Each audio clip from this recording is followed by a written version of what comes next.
Me. Happy Super Bowl Sunday, everybody. Hey. Is that what we're excited about? I always assume it's a different time of year. I was like, oh, I thought that happened in the fall. Yeah, well, who's playing today is the Eagles and the Chiefs. The San Francisco San Francisco Cheagles. That's the team of the future right there. And the Bay City Butchers. Whoa. I actually like that a lot. That has a brutal ring to it. I've always been a butcher. I've been a butcher fan since as long as I can remember. Bill? Yes. Yep. Huh? William the Butcher? Yes. Really enjoyed that character. Yes, William the Butcher. Oh no. Gangs of New York reference? Yeah. I didn't catch it. I'm sorry, Danny. I'm sorry. That's payback for not catching my Carl Jung reference earlier. Well, I actually didn't see it, so allow me to admit publicly that I saw it, recognized it, and thought it was dumb. Off. That's fine. That's fair. I just wanted recognition for my joke. That's all. Was it a good joke? No, it wasn't a good joke. Did it make me chuckle when I thought of it? Yes. So funny. Welcome. It's a start. It's not the start. We already created characters. But it's the first episode. We're all gonna die today.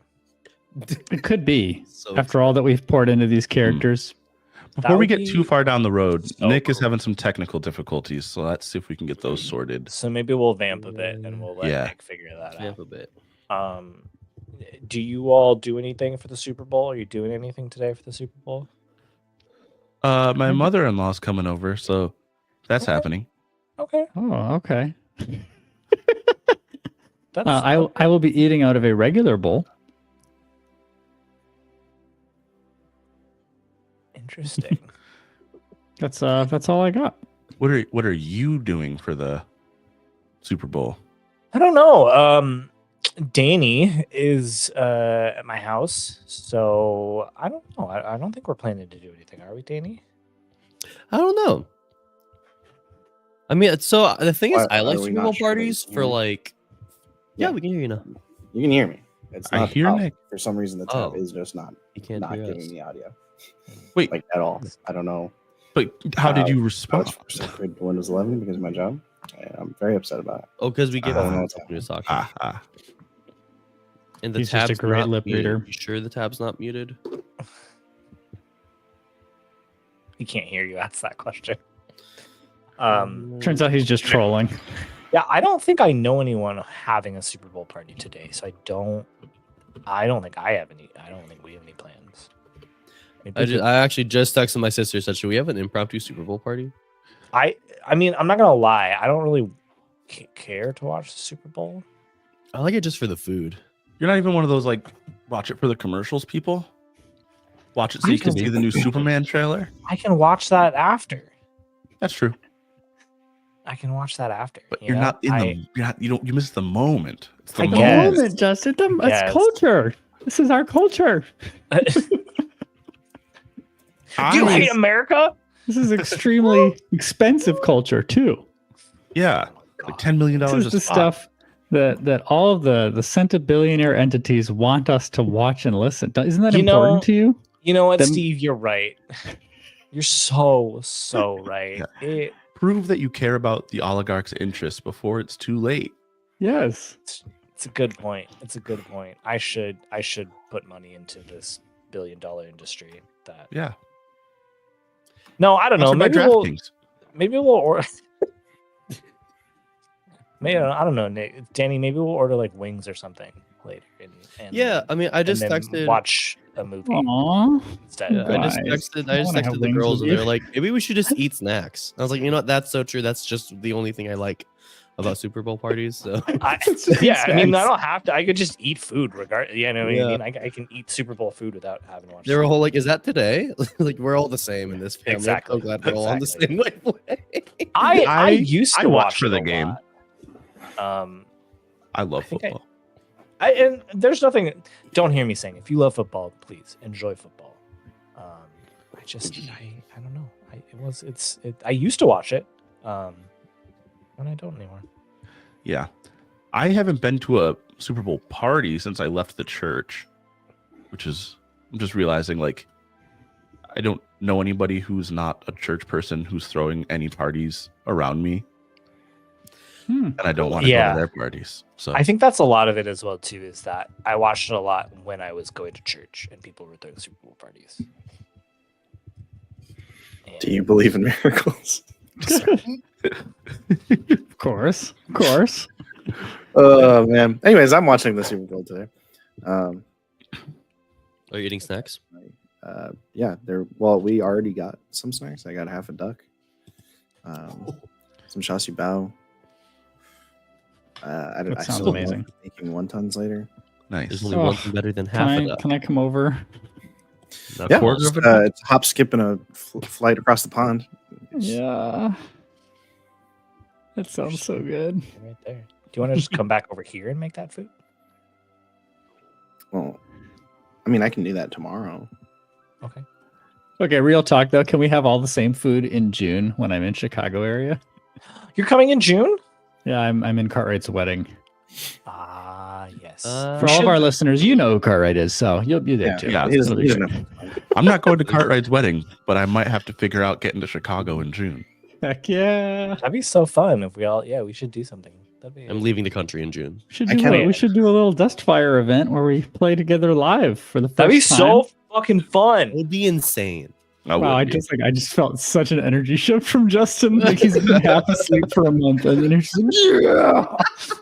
That would be a lot of fun. For those that don't know, I got a concussion on Thursday, Oh, He is concussed. so I'm like a tiny little bit out of it. yeah. But that does not mean that he's incapable of what he just did. Yeah. Yes. We should find a way to make that happen. Yeah, we should. We should. All right, y'all. Well, I'm officially going to make us start the show. Yeah, I was about to say. I I feel like it. I I just feel turn like it it. over. I don't know. No, Yeah. we need to turn it over to our imminent game master for this campaign, Mr. Johnny Butt. Yes, it is I. Johnny Button. All Is right, he? gentlemen. I am so nervous. You're gonna do great. It's okay. You're gonna do great. It's gonna be All great. right. I feel you. So, you guys are a party of adventurers living in the city of Haletop.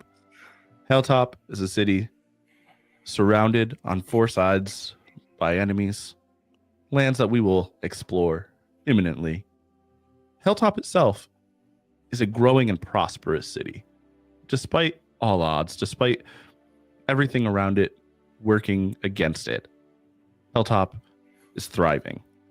And you guys live right in the center of the city. And so, living in Haletop, you find yourselves growing in notability, and more people are coming to you looking for help with various issues, looking for support, looking for assistance with things of varying degrees of legality and morality. Of course. But the important thing is that you're starting to make a name for yourselves. Do you guys have a group name yet for your party? I'm curious. I don't know. I don't think so. I think we Okay. talked about it and we didn't come up with one. Maybe something will unfold down the road. That's okay. But you guys operate out of a shrine, primarily to the god Daystal, but it's a shrine that honors the entire pantheon. And right now, it's mid-afternoon on a beautiful sunny day, very few clouds in the sky. And you find yourselves in the shrine. You don't have any jobs open right now. There's nothing for you to do except for find something to do.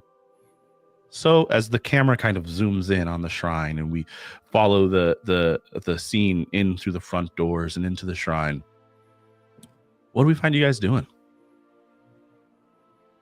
I think Pellis is like very carefully trying to restore some like small like statues that are a part of probably some sort of like nativity-esque scene of like the birth of creation with Barathu, Briothu. and like his siblings kind of gathered around the body of their father, and a lot of it's like completely dulled out and sun bleached. But yeah, as Pellis sits there, his like sandy blonde hair kind of like gets in his eyes consistently, and he sort of pushes the curls outside of his view, and just carefully tries to like freshen up the paint. Some of them need sanding, some of them need probably more artistry or artisanship than he can provide, but he just keeps working at it. Yeah, tell us a little bit more about Pellis. What he looks like. Yeah, he's a half elf. I think it's like clearly, I think it'd be clear to us, to the audience, and clear to any humans that he is not human. This slight pointing of ears, the sort of otherworldly look of an elf, but not. I don't think his features are that pronounced. I don't think elves would be.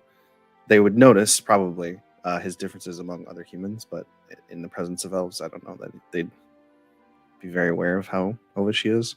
Mm-hmm. Yeah, just sort of a pale skin. I believe I said he had blue eyes. Cannot remember. But yeah, he has sort of shaved side of his head, sort of a mop of like curls, sandy blonde curls on top. He's wearing sort of these very official priestly robes that he wears whenever he's like in the temple or doing anything that might be seen by anybody else, really. And he has a long chain hanging from his neck with a lantern centered almost like it is what are those things that keep time? The sand, Like an hourglass? Hourglass, yeah. It's positioned like an hourglass, but it is a lantern in the middle of this sort of pendant, which is a reference to the Traveler, to Dice Doll. And yeah, that's what he just is focused on that. Just part of his restoration work for the temple overall. Awesome. And so as Pellis is working on the restoration of the temple and restoring these different pieces of iconography, the camera kind of stops on him for a moment and then pans, and we follow the camera as it makes its way to Lyrian of the Waking Root. Steve, what is Lyrian doing? Tell us a little bit about what she looks like. I'm so happy that I got to go second. Thank you for various reasons. But yeah, I think one thing that's obvious to me is that Lyrian would be just very closely watching Pellis. And we've been around each other long enough that you all seen a rotation of this, where it's as though Lyrian wordlessly just shifts attention to singularly study one of you to a point that, depending on how you respond, may be annoying, maybe testing your patience or your sensibilities. And to the extent that you've asked or demanded an explanation of this, Lyrian just says, "I'm studying, of course." And that is what Lyrian is doing now, studying Pellis as Pellis attends to all of these figures and prepares the temple, though on occasion Pellis, Lyrian can be diverted into helping more practically. And what does Lyrian look like? Lyrian has vivid, wide golden eyes that are studying you. Her skin is a similar color, but much more faint. It's like somewhere between kind of fair, light skin and like the color of grain. And what's most, she's a tall, slender figure, not very aged looking, as elves tend not to be past the point of reaching adulthood, despite being over 800 years old. So Lyrian looks probably like a 20-something or a 30-year-old, probably in human terms. But what is most stark about her appearance, besides just like sharp angular features, is that she is missing a nose. It's clearly been cut clean off, and where there's just scar tissue and slits for nostrils. And she also has, in a few places, her face is like very unnatural looking, like cracked, dry earth. And so that is the sort of thing that would probably give people pause. It probably makes being studied by her an unsettling experience as well. Yeah. Especially if the studying includes smelling anything, just getting real close. Just... I think Pellis, without looking up, just goes, Lyrian, are we studying again? Yes, of course. Would you like to study one of these figures with me and perhaps help restore them? I could. Would you tell me stories about it as we do? If you know any.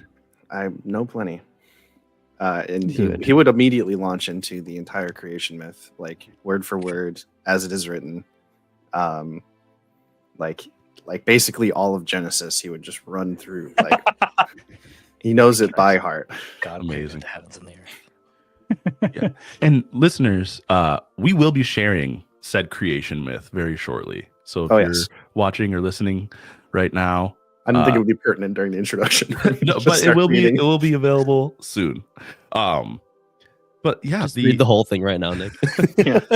camera, as Lyrian steps over to help Pellis with the restoration process, the camera lingers on them for a moment, and then it starts to back up, and we follow the camera as it goes through a door that looks like it could rot off its hinges at any moment, and turn a corner into what appears to be a common area with some cubbies essentially along the wall on 2 stories with bedding and this is a common space. There are other rooms in this building, but they are either filled with things or not safe to stay in, and so all of our adventurers sleep and live in this common space here. But as we enter this space, the camera lands on Cass. Oh, I'm sorry. I'm Jared. It's all right. Before we go into that room, it seems like Cass wants to be in the room with Pellis. So Yeah, I think as the camera went back, you can see that a hammock has been strung up between 2 like religious iconography artifacts where it should not be hung up at all, and a 3-foot halfling in brown leather and like royal blue. She's got like long brown hair that's like braided into 2 braids on either side, really like windswept and tousled, like sun-kissed skin. She spends a lot of time on the seas. Currently has her pirate like tricorn cap like covering her eyes, and as soon as Pellis starts going into the creation myth, it just goes, Pellis, not again, please stop it. I've heard you. You've said He just keeps talking. He just keeps every going through hour, it. every hour for the last 3 days we've been doing this. We've been cleaning artifacts. Can we fucking do something, please? I'm so bored. When she stops her plead, he's like, all right, let's see if he sets down the figure. Let's see if there's work for us to pick up. Or Yeah, I don't know. Maybe Zip's got something we can do, but please, I can't stare at these things All right, for a okay. minute longer. But there's so much to stay in here. observe. Do you have a cubby in the other room? I just throwing it out there. Well, yeah, but the 2 of you aren't in there. Okay, well, I guess I'll take compliment at that. All right, I'm gonna go find Zip.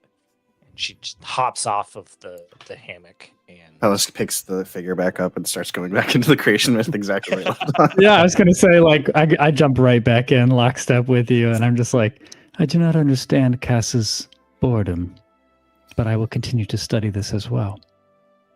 The younger races, or the more mortal ones, are they're a bit more desperate for time and things to fill it. Indeed. And the Castle walk past the common room and see Jared in there. Yeah, so the camera follows Cass into the common room, and as she continues to walk out the door to go find Zip, the camera pauses and pivots and lands on Jared. So what is Jared of Larkhold doing? Yeah, so we see Jared of Larkhold just off the side of his bed, where his bed is on the floor. He has his shield laid out with the inside of it facing up, and there's a lit candle in the middle of it that's dripped quite a lot of hot wax onto the surface of his shield, and he's kneeling in front of his shield with his sword blade down, leaning against his forehead in one hand, clutching this necklace with a symbol on it in the other. Johnny, have you already created a symbol for Larkhold? If not, I have something in mind as well, like a sigil. Please tell us what it is. Yeah, so as we zoom in on this symbol that he's clutching to his chest, we see this bird, a lark, sort of positioned in this unnatural way. His back sort of bent. He's sort of positioned circular, and clutched in his beak is a scroll, and in his talons is a spyglass, and that's a symbol that we see him clutching to his chest. And as we zoom in on him, we see him speaking something, and we find out it's just a series of names as he speaks. Lavina, Maida, Netherwind, Clifton, Demilvian. And he's just saying all these names as he's just leaning on the shield. And after a while, after the candle has melted well amount of wax onto the shield, he blows out the candle, picks it up, and just grabs the shield with a hot wax on it for a moment, and then puts it on his back as he stands up. And sorry, how he looks like. He has a semblance of not fangs but tusks poking out of from his top lips. His skin is like kind of slightly grayish, but also pretty fair.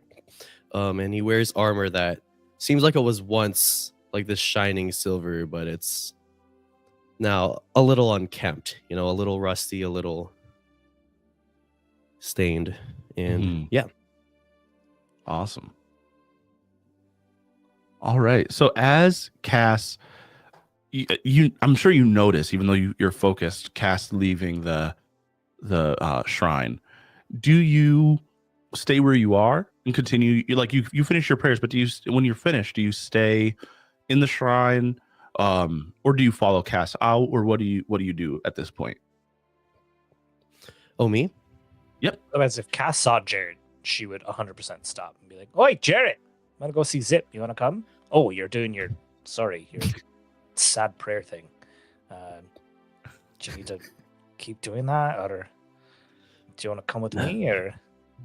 No, I'm all finished now. Well, who is this Zip? Was it? What do you mean? Who's Zip? You all know Zip. Oh, sorry. I know Zip. Yes, Zip is.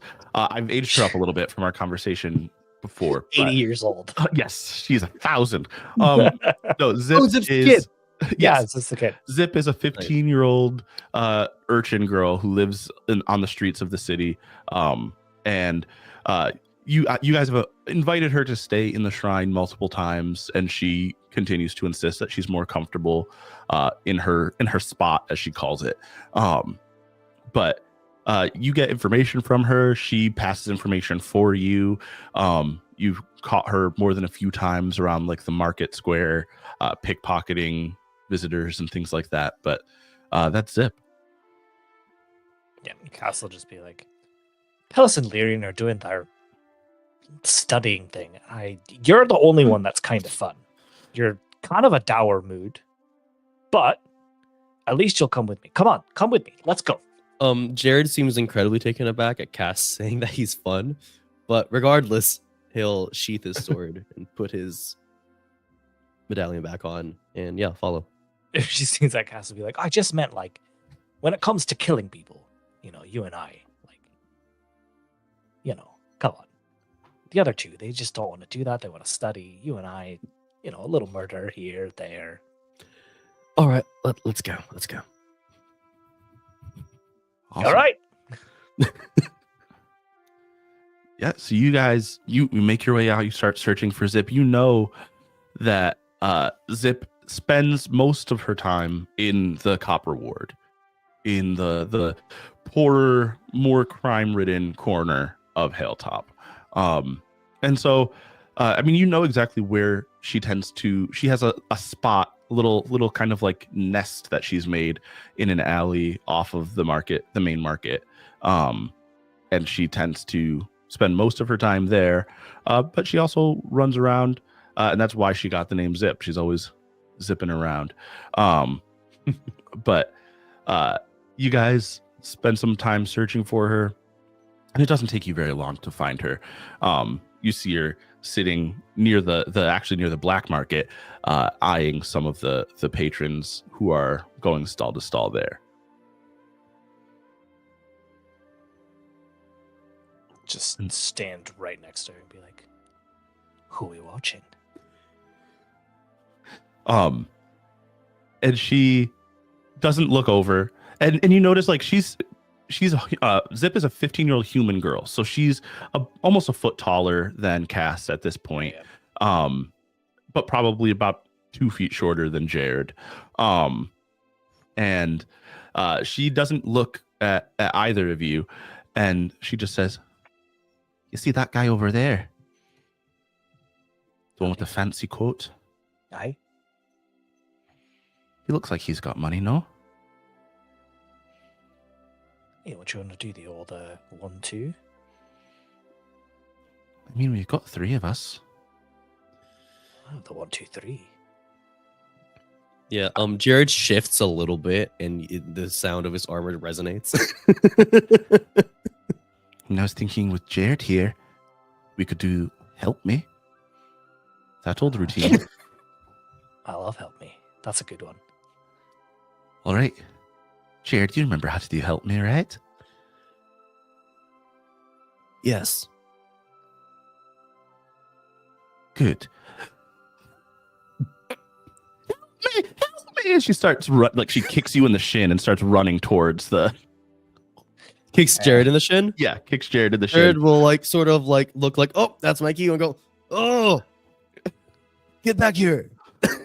She runs straight for the wealthy guy at the stall across the street, and help me! And she grabs him around the waist, and either of you could see, because you know what she's doing, as she grabs him ostensibly to receive help, she reaches around his back and pulls a coin purse off of his belt, and then she points at you, Jared, and says, "He's trying to kill me."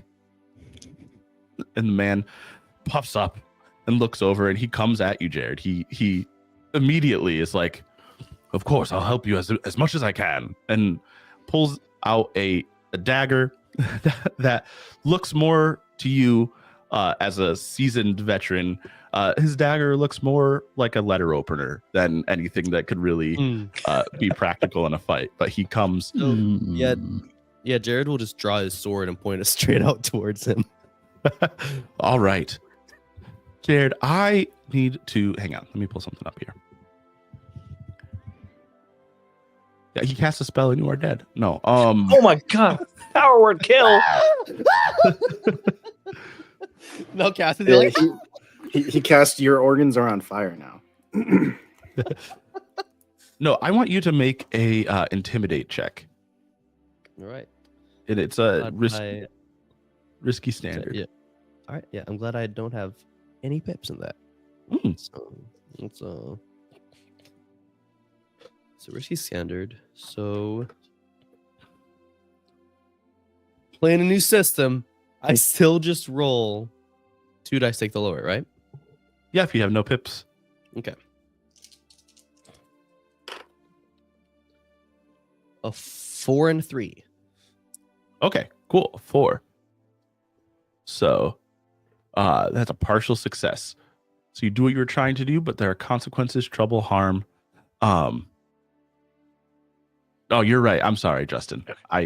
You could just say that out loud because it'd be helpful for me and for the audience. I didn't And want to. also, If you I were doing don't something, I didn't want to know. stop to read. Yeah, Yeah. that's so fair. I just didn't want to make you feel bad if there is something and I was missing something. Yeah, in general, you should not say what to roll. I think in this game there might be like one exception with like perception, but even Yeah. Mhm. that, in general, you shouldn't tell someone what Yeah. ability to roll with. Yeah, I made the mistake of playing a game with you guys 2 days ago where I do tell you what to do. And I it know puts there's my brain in a so different many, mode. so many systems for sure. It does, yeah, for sure. But I think intimidate does make sense.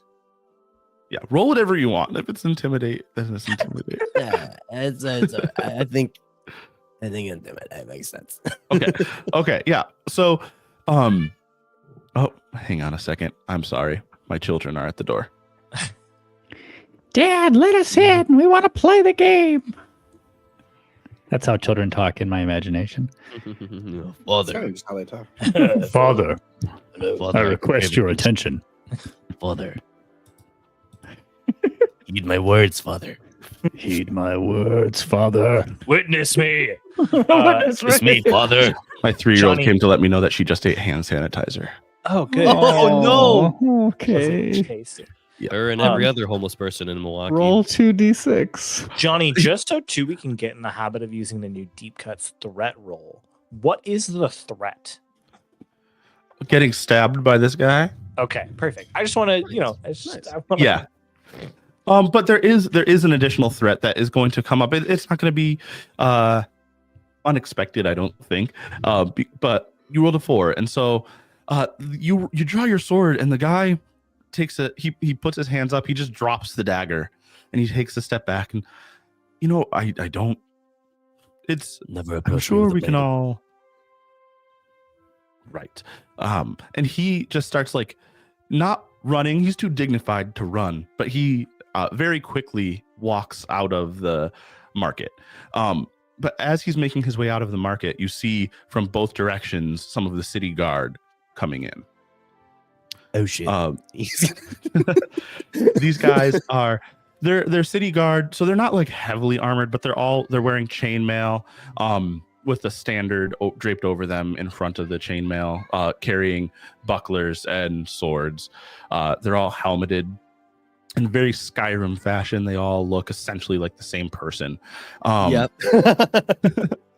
But they step up, and one of them steps a little bit closer to you. Another one from the other side is now got the nobleman's arm and is like kind of pulling him in. Says, "What seems to be the problem here?"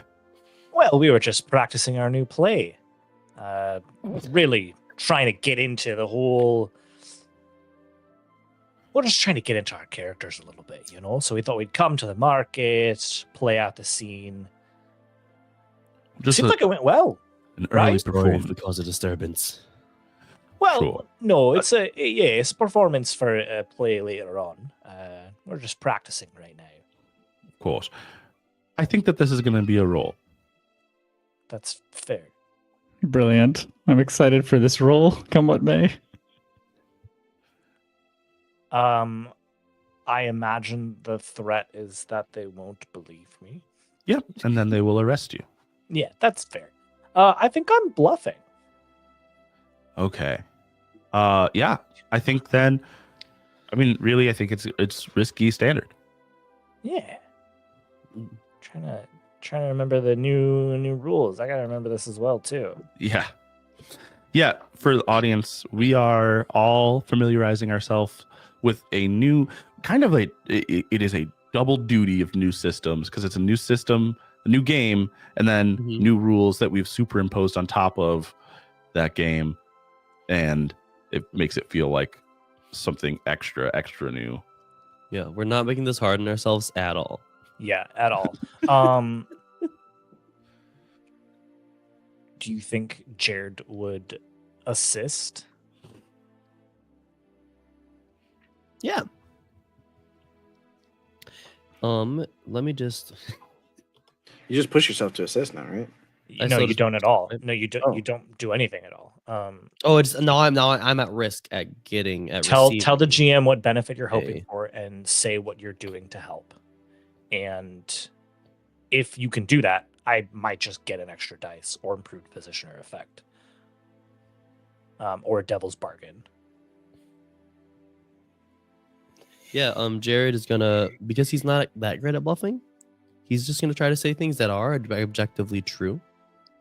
So he's gonna talk to the knight and say, "Yes, I'm sorry, sir. We were just here, playing out our routine, and then this man ran at me with his blade." Okay. I think let's just do extra dice for your roll. Okay, that's 3 dice. So now, just to clarify, if Cass does roll poorly, then Jared is also at risk of like receiving a consequence Yeah. from it. Is that how that Mhm. works? Yep. Fun. That's fun. That's highest is 6. Amazing. All right, sorry, I just saw something Nick sent in the chat. I need to not look at the chat. The guards kind of look at all of you and they say, "Well,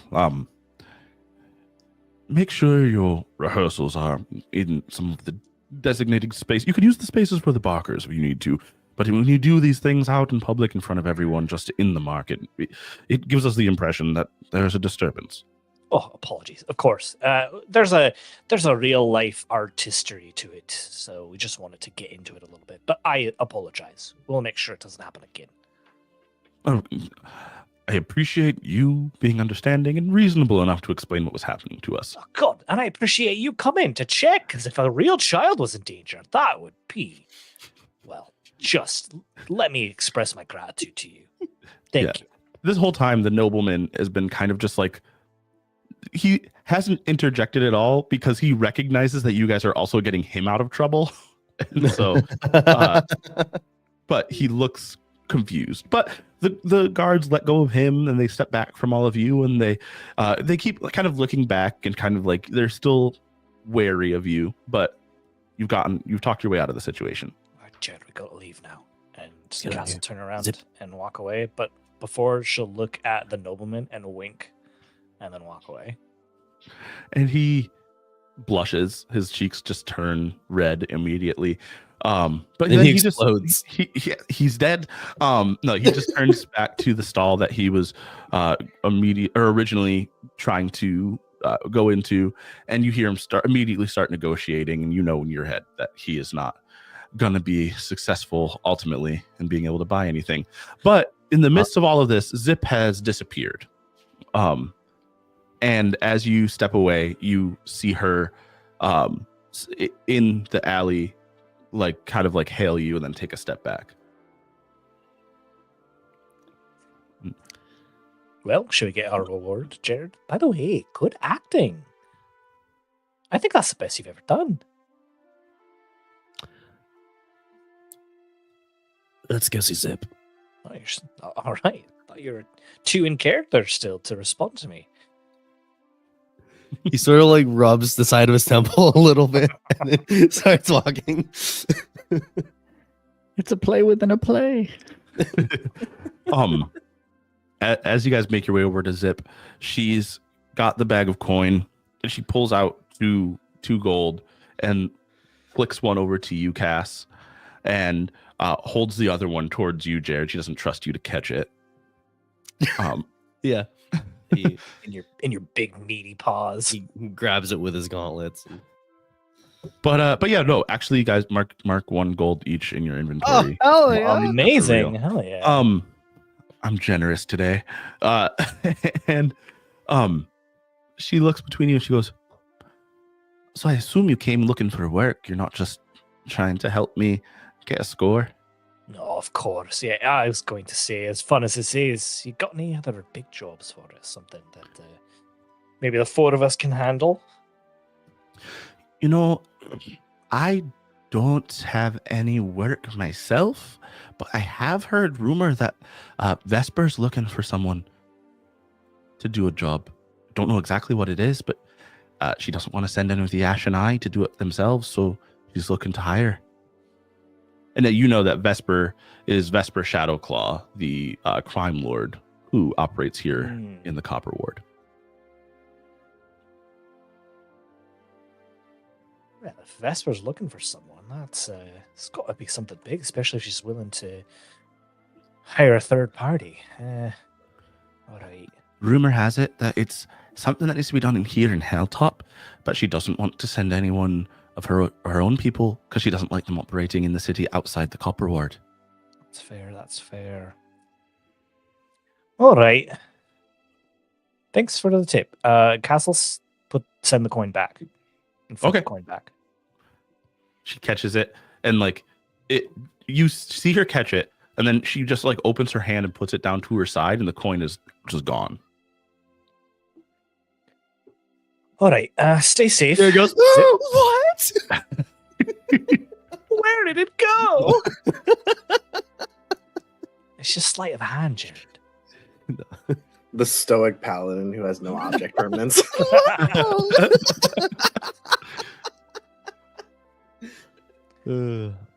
All right, Jared. I think we should go get Lyrian and Pellis. Because it sounds like we finally got something to fucking do. Hell yeah. See, that's why I like you. Let's go. Let's go. Come on.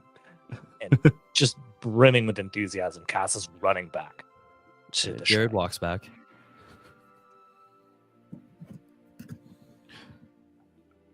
Cool. So you guys just make your way back to the shrine. I think so. You seem jubilant. Oh, Cass has kicked the door down. She's like, everyone stop what you're doing. Come on. We've got a job. And then Dystall will arrive and unmake all. Oh my God, are you still on this? Well, This is actually, I a just finished. delightful What are we talking about? story. We've been going for like an hour.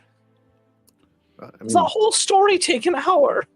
well, there were a couple of sides, if I'm being honest. Yeah. Just As Pellis finishes, Jared will just give Pellis a like respectful bow, like, "Huh, a fellow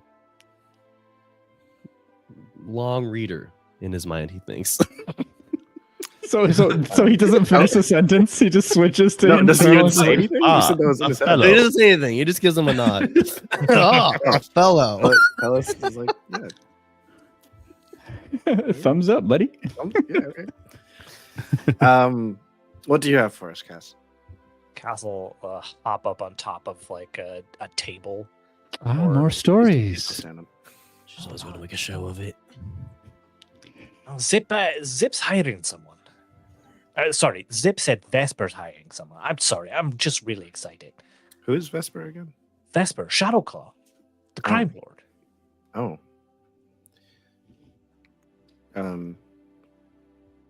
Well, I suppose we can see what they want. I mean, it's better than sitting around here telling the Is same it? story over and over and over again. At least we'll have some action this way. I have other stories.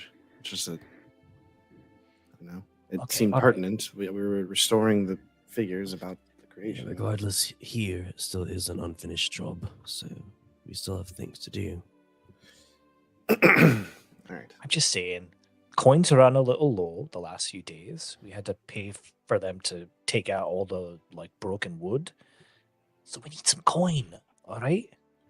Yeah, well, yes. Okay. All right. Let's go see what donations she'd like to make to the church. I mean, I guess if you're look, the other option we could go see Cadmir. As- If as don't you wanna work guys- for a crime lord. Oh, I don't actually mind. As you guys are discussing what to do, you actually hear a knock at the door. More of a pounding, really. The door can't stay closed. You can just come in. It's okay. Yeah, you're like mid sentence, and before you even like, the door swings open, and there's Cadmir, Ah! and Speak of the Cadmir. he comes Summoned him. stomping in. Cadmir, so in front of you, you see a very sturdy looking, relatively old dwarf. His hair is a mix of red and gray. His beard goes down to his waist and is decorated with braids and iron clasps and different things like that. He's incredibly, even for a dwarf, incredibly hairy. His hair on his head covers up most of his face, and so you can barely see his eyes. And his arms, like in some ways he resembles a bear more than a dwarf. And he's got Tell me more. he's got actually like really nice clothes on. Like you could tell that he's got some wealth and he likes to show it. And you guys know that Cadmir runs the pawn shop right on the edge of the Copper Ward, right next to your shrine. And he often shows up and gives you guys jobs of various types. And you know him also as like a wise and friendly, trustworthy figure. But Cadmir comes in the door and he goes, "How are you, lads? It's looking good in here." Well, I appreciate the lie. What's we're doing pretty well. Looking for some more funding. Aye. Cass had just potentially found us a lead with Vesper. Yeah, you're more likely to end up in debt than richer for working with Vesper. Right. So, did you have something? I hope you do. And unless you're just here to worship, of which I can give assistance. You know I like to worship privately. I do. But no, I'm here because I have a job for you. There's no guarantees as always, but you know, I would pay you 5 gold and you get to keep any extra that you might find on the job. Deal. But there's word that somewhere there have been runes found in the forest. And so if you're willing to make your way into Alarendale, you might be able to find these runes. And if you can find the runes, I'm looking for an ancient book. It's got the symbol of Braithiam on the front. And supposedly it carries ancient magics and secrets. But as you know, Alarendale's not the safest place to go. Yeah. A plant almost ate Jared last time we went there. I think it was a plant. I don't actually know. More likely one of the tree folk. Oh, yes, that's right. That said, whatever Vesper has for you might be safer. You can always find my other band of trusted adventurers. Runes in the forest. Wait, you have other bands? Johnny, No, what it's would we just know you. about runes, if anything, generally? Ruins? Oh, you said ruins in the forest. Yeah. I see. Okay, Yeah. just making 'Cause, sure. I mean, even so too, I know that ruins, like ruined cities, are common in the grasslands.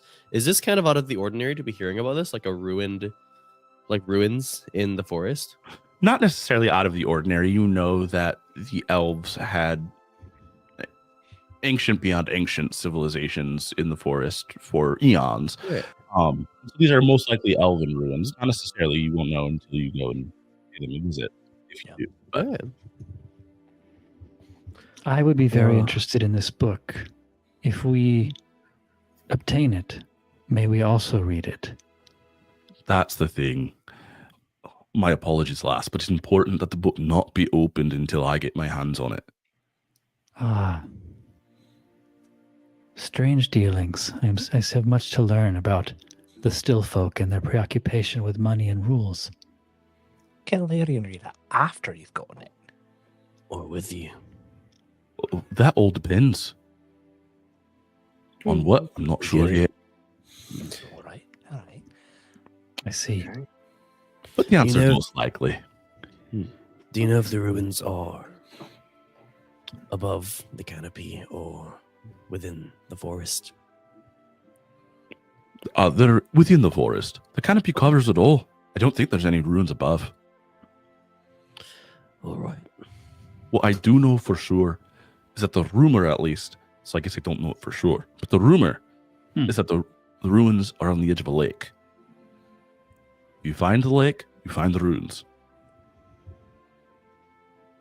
Should be easy enough to find a lake.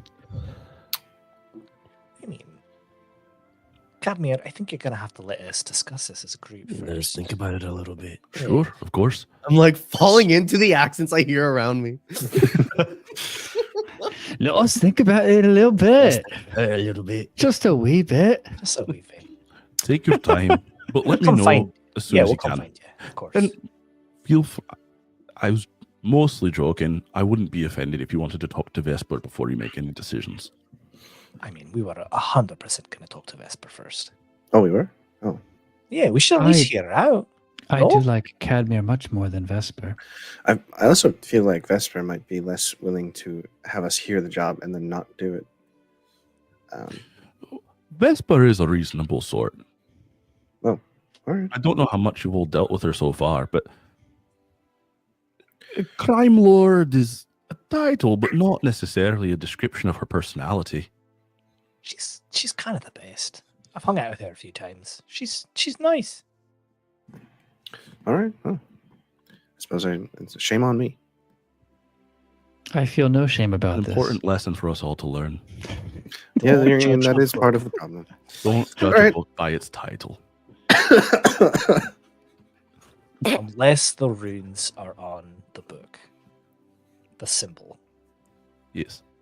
Sometimes the runes on the runes ruin the book. The runes and the runes ruin the book.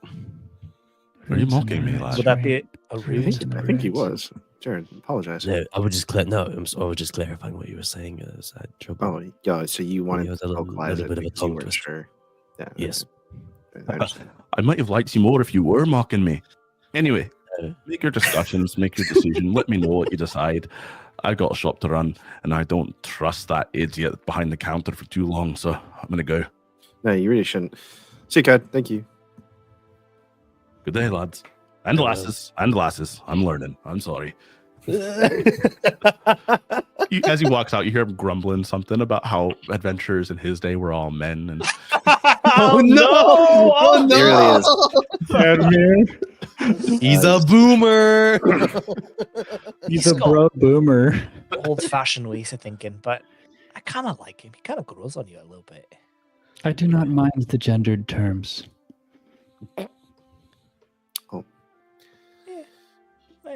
Well, let's head on over to. Wait, where were we going?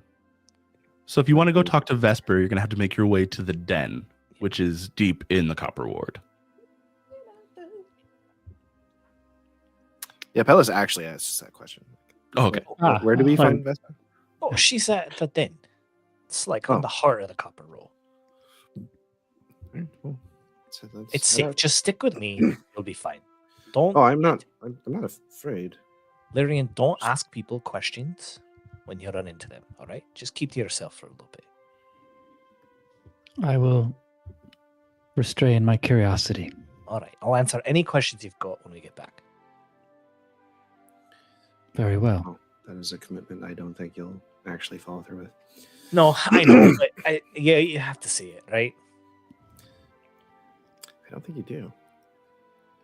Anyway, let's go. So as you guys make your way through the Copper Ward, you notice that there are actually on the sides of various buildings or lantern posts or different things throughout the city.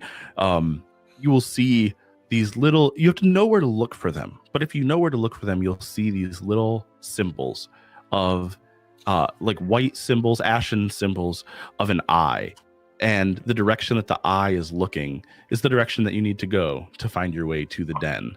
And as you follow the eyes, you finally come to what is essentially what in our world might look like a subway door, like to some stairs that go down. But it's just on the surface here, it's just a door that has a slope behind it and it seems to lead to nothing. But at the top of the door is a very small eye. And this time it's closed with the it seems to be the lid is closed. There's no pupil or iris visible.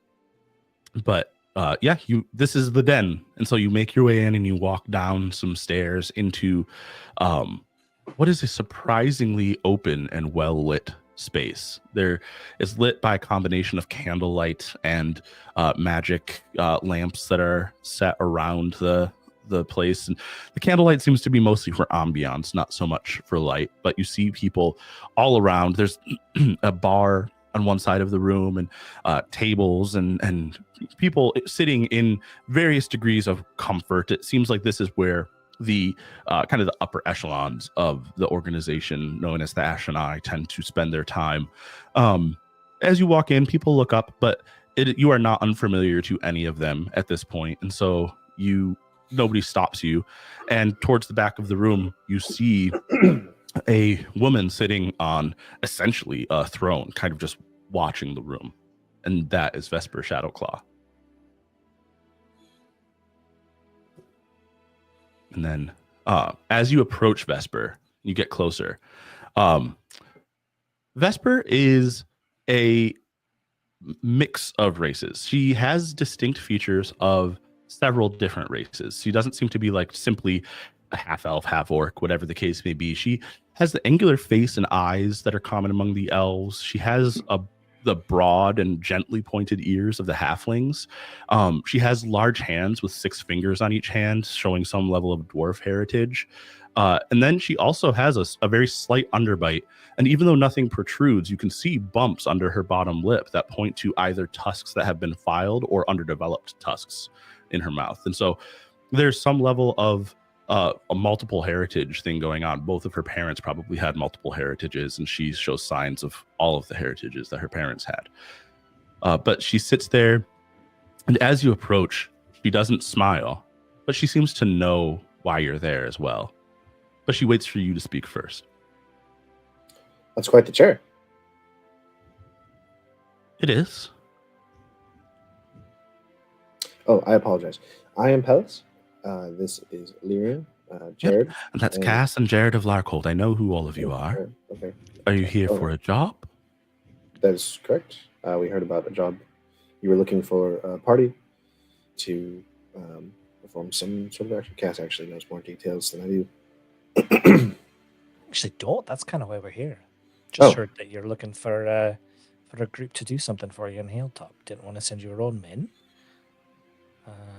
And we felt we'd wanted to hear about the job first before we decided if it was something that our esteemed strengths would be able to apply to.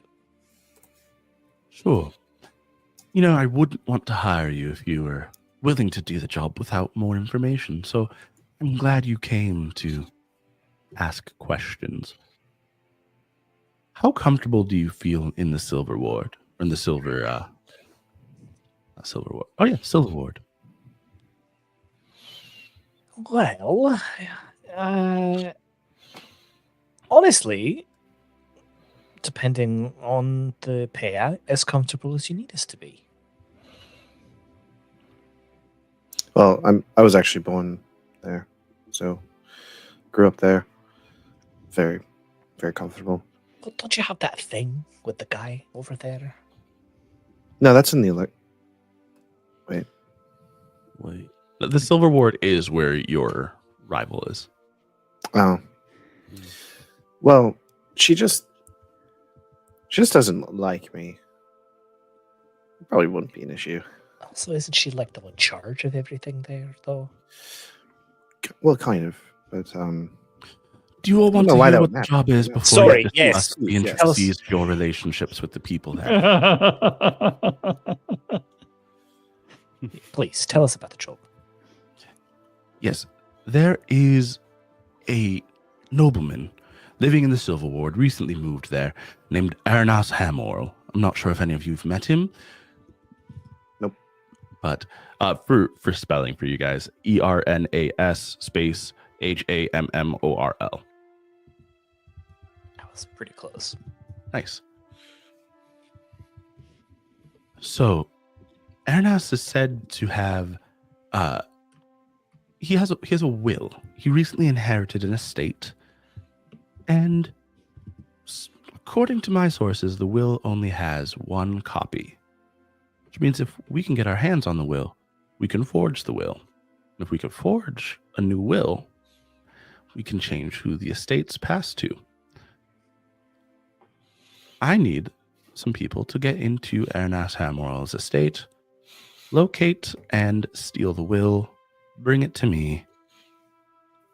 And if you can do this, I think that 6 gold is more than generous.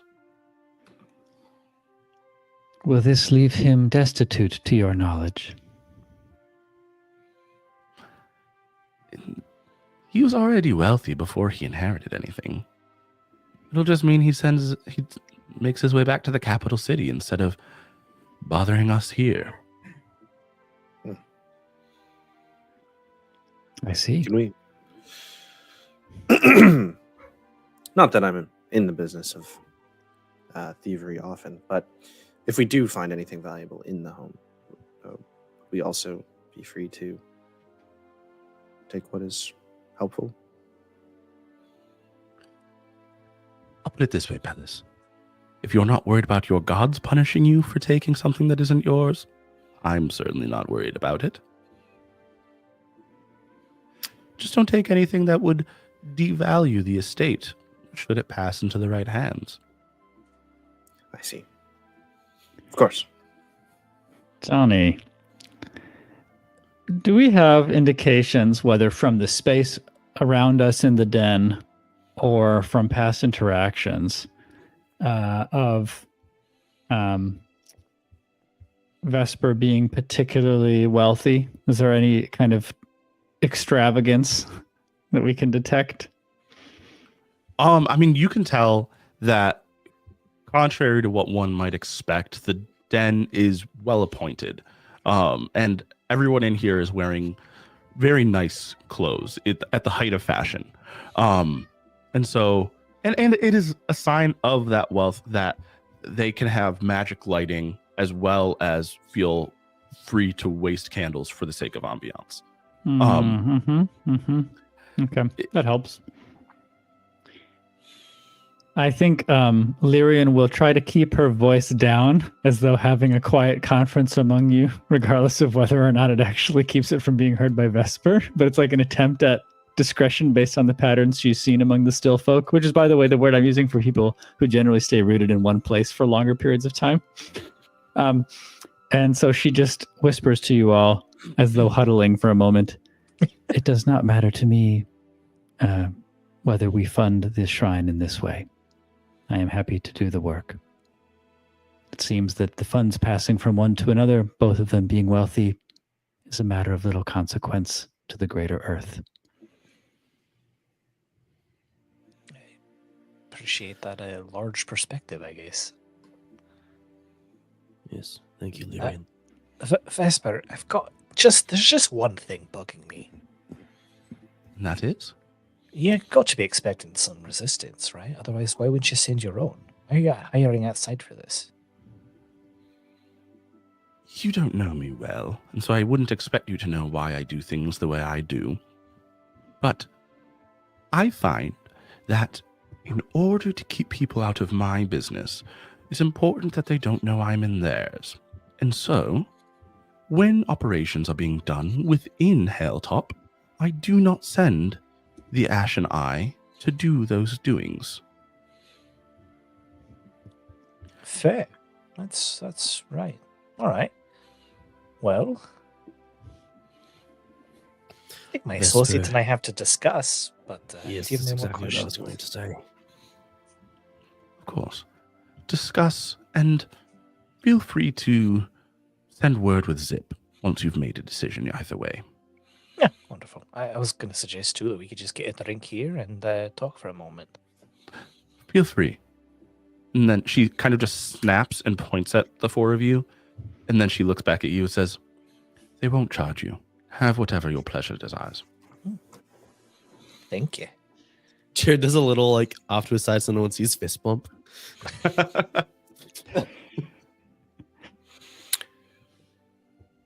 So we sit down at like a table.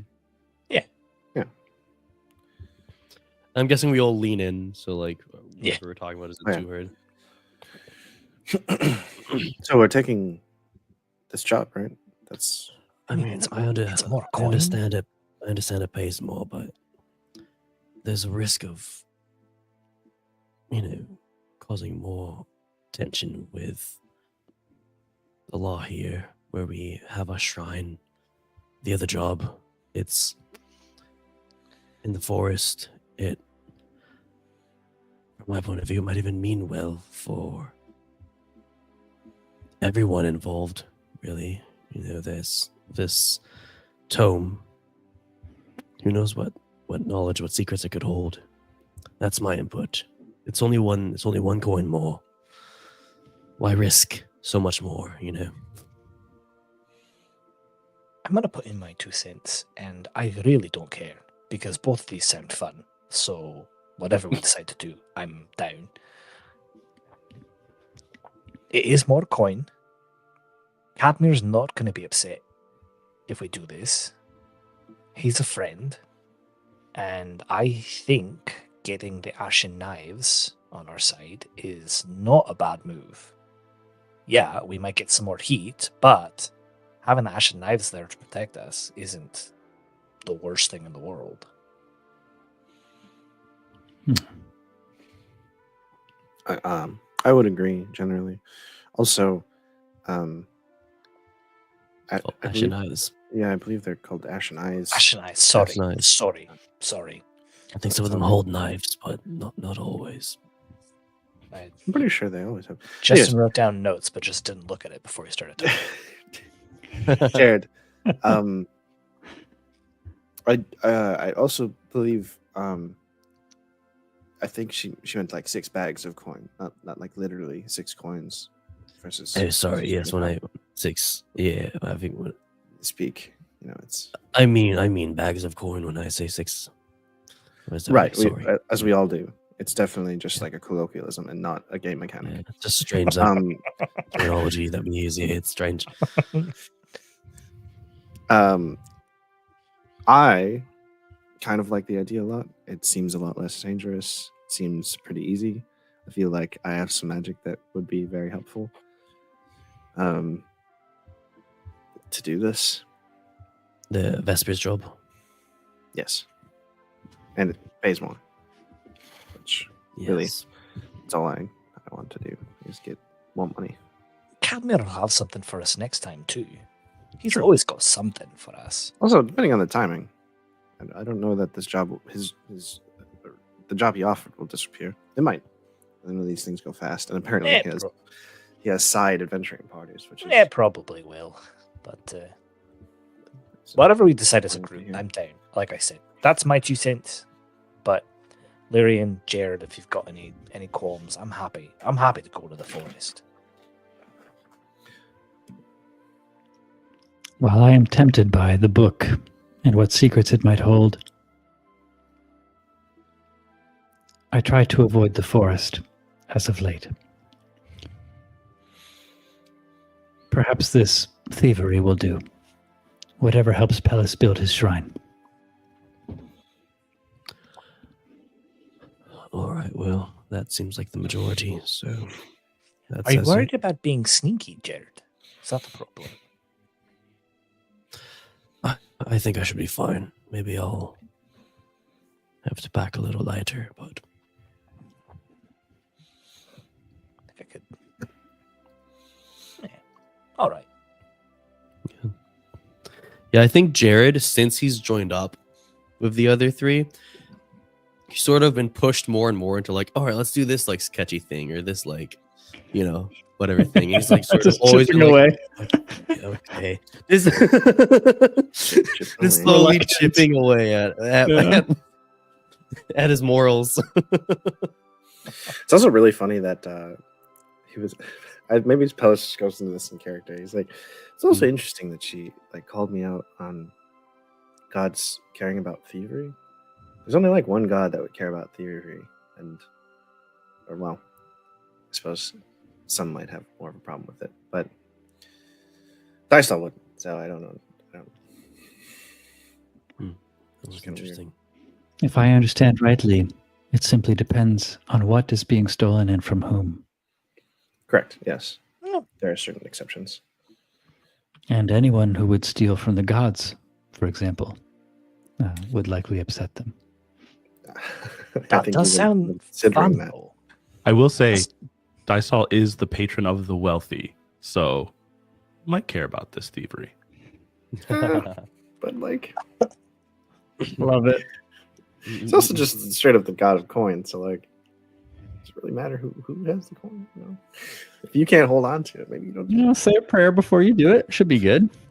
Maybe Dice Doll is less about the wealthy and more about like taking money is in fact making you wealthier. You know what I mean? Like, Well, it's up for me to interpret, Yeah. I suppose. Or yeah, it was just me. Based like, on your putting it out clerical studies, yeah.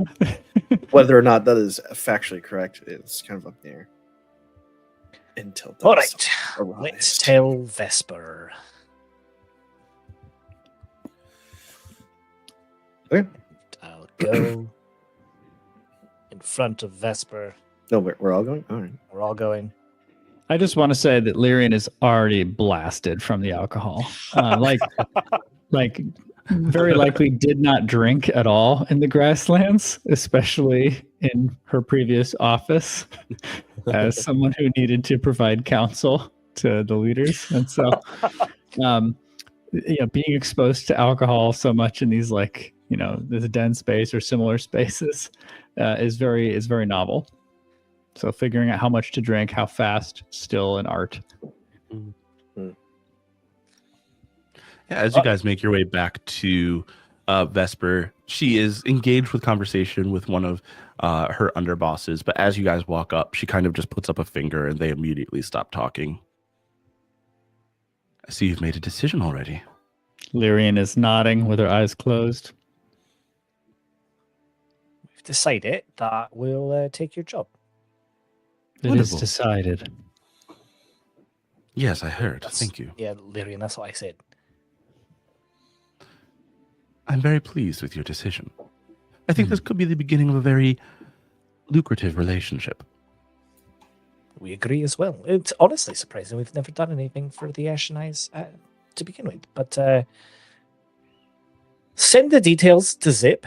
Zip will get us the details and we'll get you that will. So you need more details than the ones I've already given you?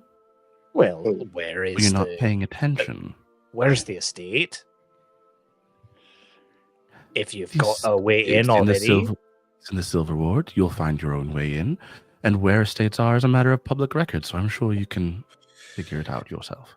Wonderful. All right, we'll do it ourselves then. It will be Yes, that's exactly fascinating why I to hired study you. the public record. See, Well, you anyway, already got one who's um, only to look at the documents. All right. Blessings of the traveler upon you. Yeah, Thank you blessings for this and all opportunity. that junk. You don't have to qualify what I said. You can just May all sorry. 9 gods look favorably upon you. Thank you. All 9. All right, bye. Jared will just walk out.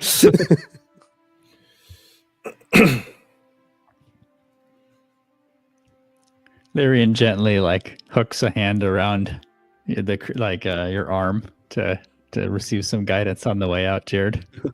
Oh, nice. But yeah, no, Lovely finding place. the house is not going to be an issue for you guys. Like it is on a specific row of the silver ward where there are every wealthy estate is basically in the same section of that is in the silver ward is in the same section of the silver ward, and nobody would bat an eye if you did go into like the library or wherever else there might be city records and ask for records of who owns what house. Hell yeah. Would we be able to find blueprints at all? Yeah, definitely. Perfect. Ooh. All right. Does it look like there is a less conspicuous way in? I have a less conspicuous way in. Ooh. Yeah. As long as I can see into one of the windows, I can just teleport us into the building. Oh, hell yeah. Cool. I mean, just in case that poses an issue, why don't we do a roll to see what you can gather from the blueprints and what? Yeah.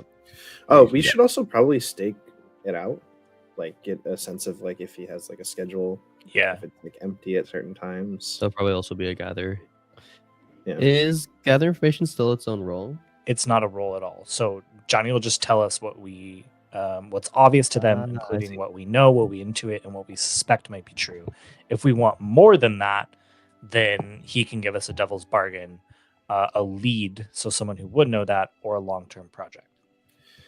Yeah, I think it would make sense for Lyrian and Cass to go. Well, Stake unless it Cass out. doesn't want to read. No, I Palace would want to go stake out. Lyrian probably wants to read. Yeah. So Cass and Palace could go stake out the place. Yeah. Jared Sounds and good. Lyrian can go find the records. Yeah. Jared is also very much so in favor of reading. So All right. So Jared and Lyrian will go to the library, and Pellis and Cass will go stake out the place. Mhm. Perfect. All right. And let me see here. Sorry, just organizing myself a little bit more. Remind me, Justin, and forgive me, everyone, because I'm still getting used to the system. Neither of these will be rolls, right? It'll just be gather information in two separate ways. Yeah, so gather information is not a role anymore. You just tell us what we know, what we intuit, what we suspect, basically what our senses perceive. And if we want to know more than that, if there's more to discover, ask them what they want to know more and what their character does to find out. Based on their approach and the situation at hand, choose to either offer them a devil's bargain, give them a lead, or ask them to start a long-term project. Okay. I don't think that any of this stuff is going to be terribly complicated. I lost a very specific pen that I can't find now. Curses. Anyway, oh, God. I'm sorry. Okay, so let's start with Pellis and Cass. You guys go and you stake out the house, and it's a mansion. It's gated. There is, it's like an old, I'll just use terms from our world because that's where we live. It's like a Tudor style mansion, and it's got like a tile roof instead of thatch, but it is relatively large. I mean, it's a mansion, like I said.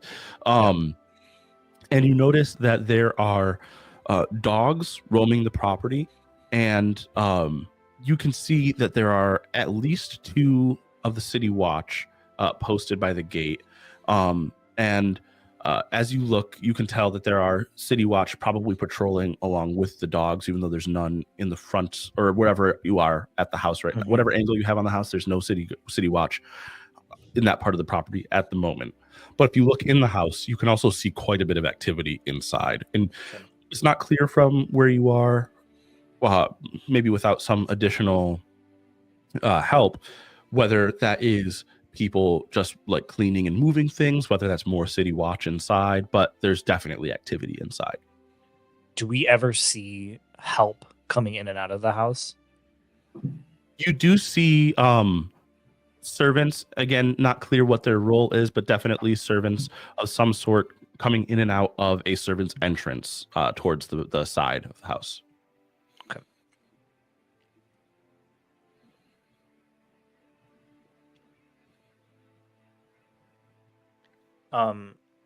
Perhaps this is a devil's bargain.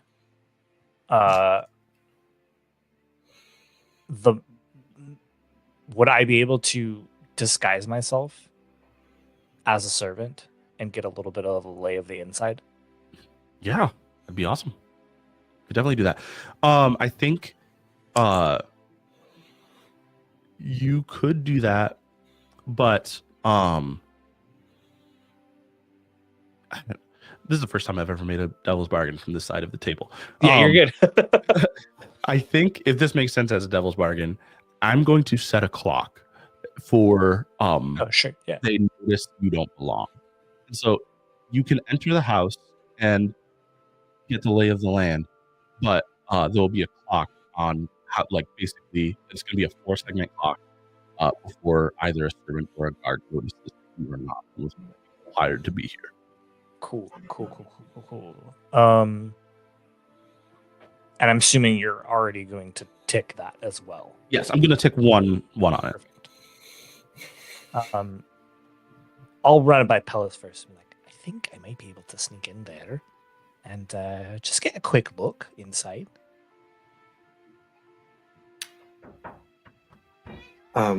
Just to learn more. Well, yeah, right. See, get a little bit stronger count on how many guards they've got, who's inside, where the rooms are, that sort of thing.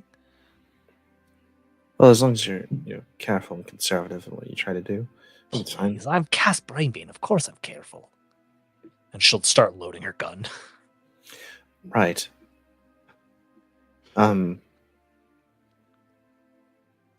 Actually, Johnny, can I we can see activity. Can I see into the mansion like through the windows or?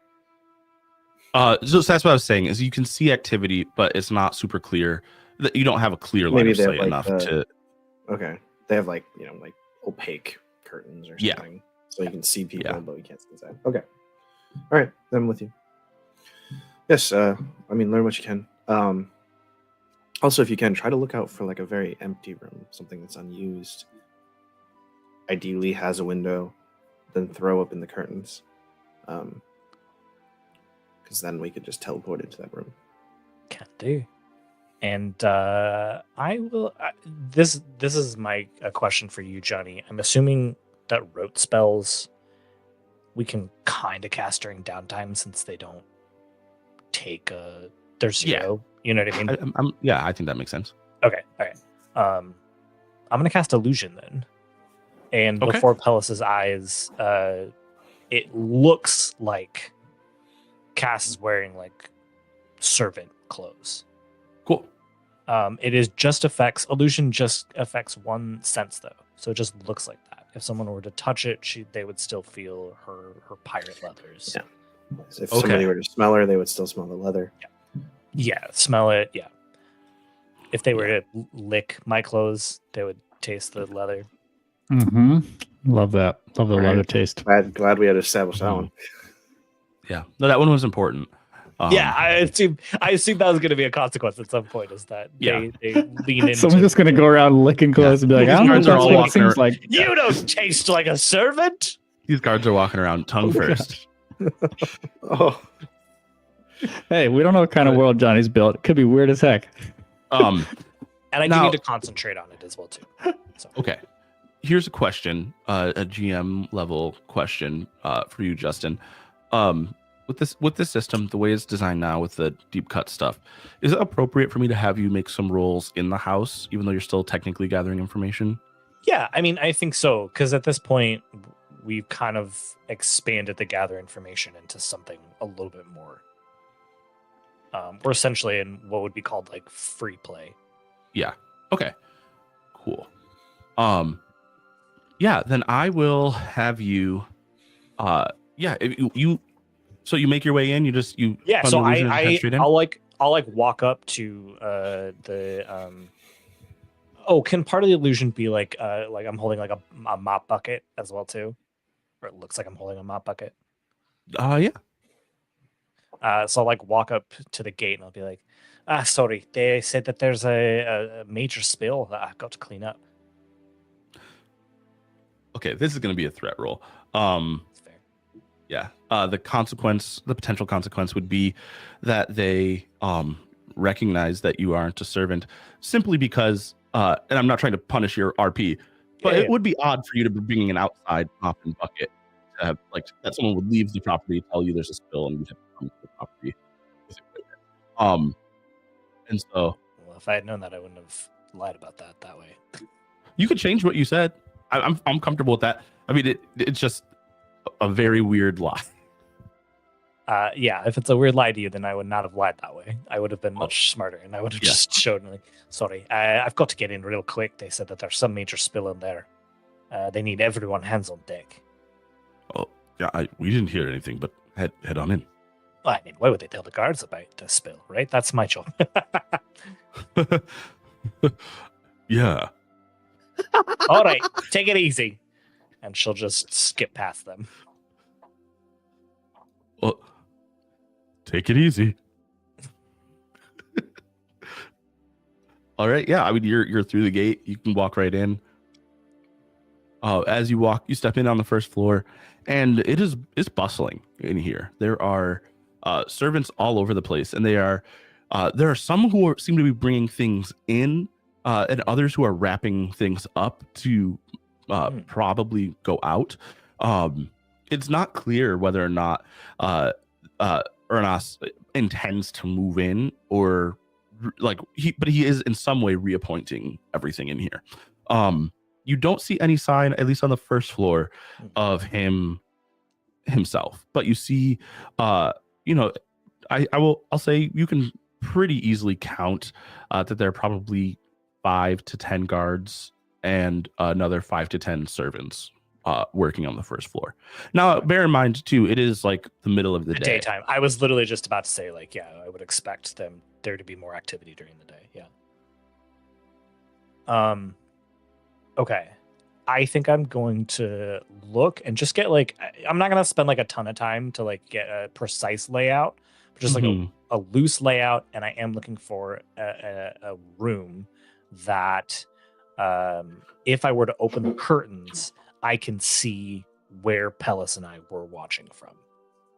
Yeah, there are a couple of rooms that would fit the bill on the west side of the house.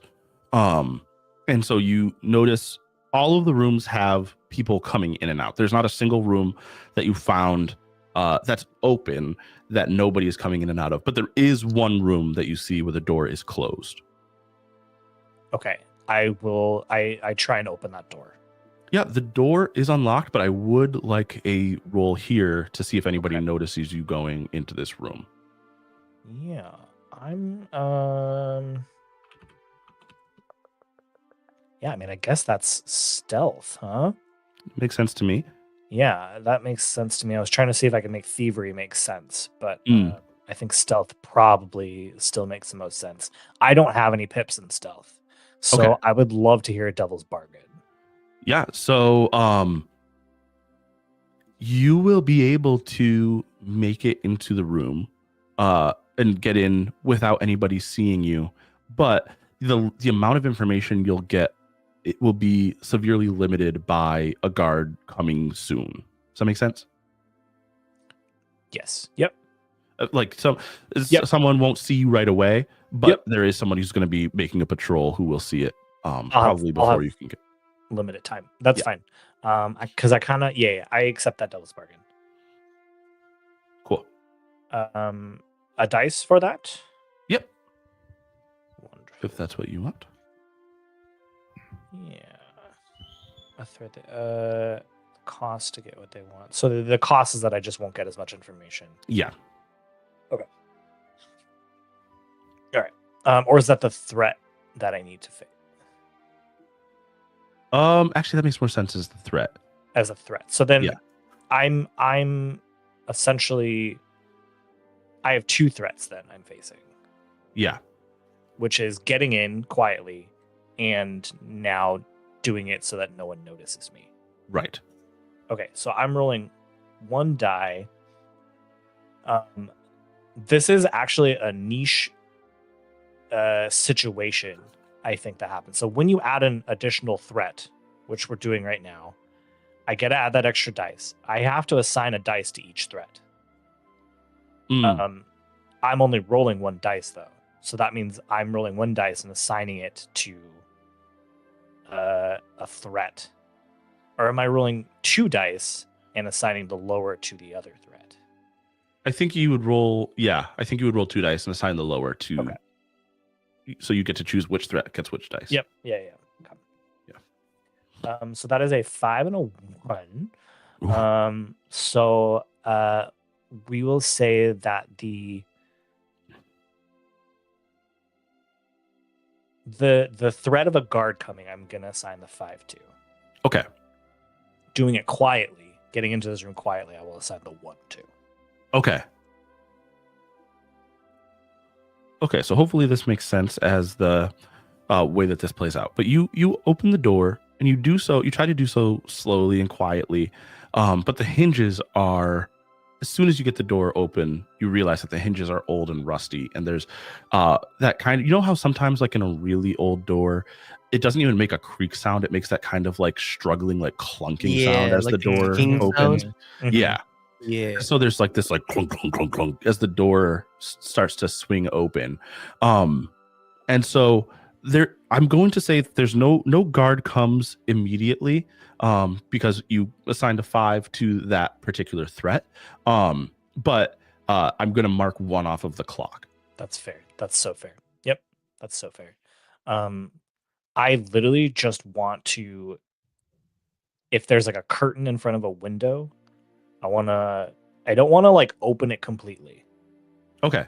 I want to open it enough that that Pellis could see inside, Okay. but that someone isn't gonna close it. You know what I mean? Like Yeah. someone walking past it wouldn't immediately be like, "Oh, I need to shut the curtain." Yeah. That makes sense to me. I mean, so yeah, you go into the room and you notice as you walk into the room that everything is covered in this room. This looks like at one point it was some sort of like a parlor or maybe a study. It's kind of hard to tell because everything's covered. But all of the furniture, all of the decorations, even what appears to be some sort of shelves, but you can't tell what's on them, covered in sheets. And as we've already established, the curtains are closed, but you can walk through and open the curtains, no problem. That's all I want to do, Cool. and then get out. Perfect. All right. And are you wanting to examine more of the house, or are you just Nope. leaving? Nope, Okay. that's it. Cool. All right. You get out, no problem.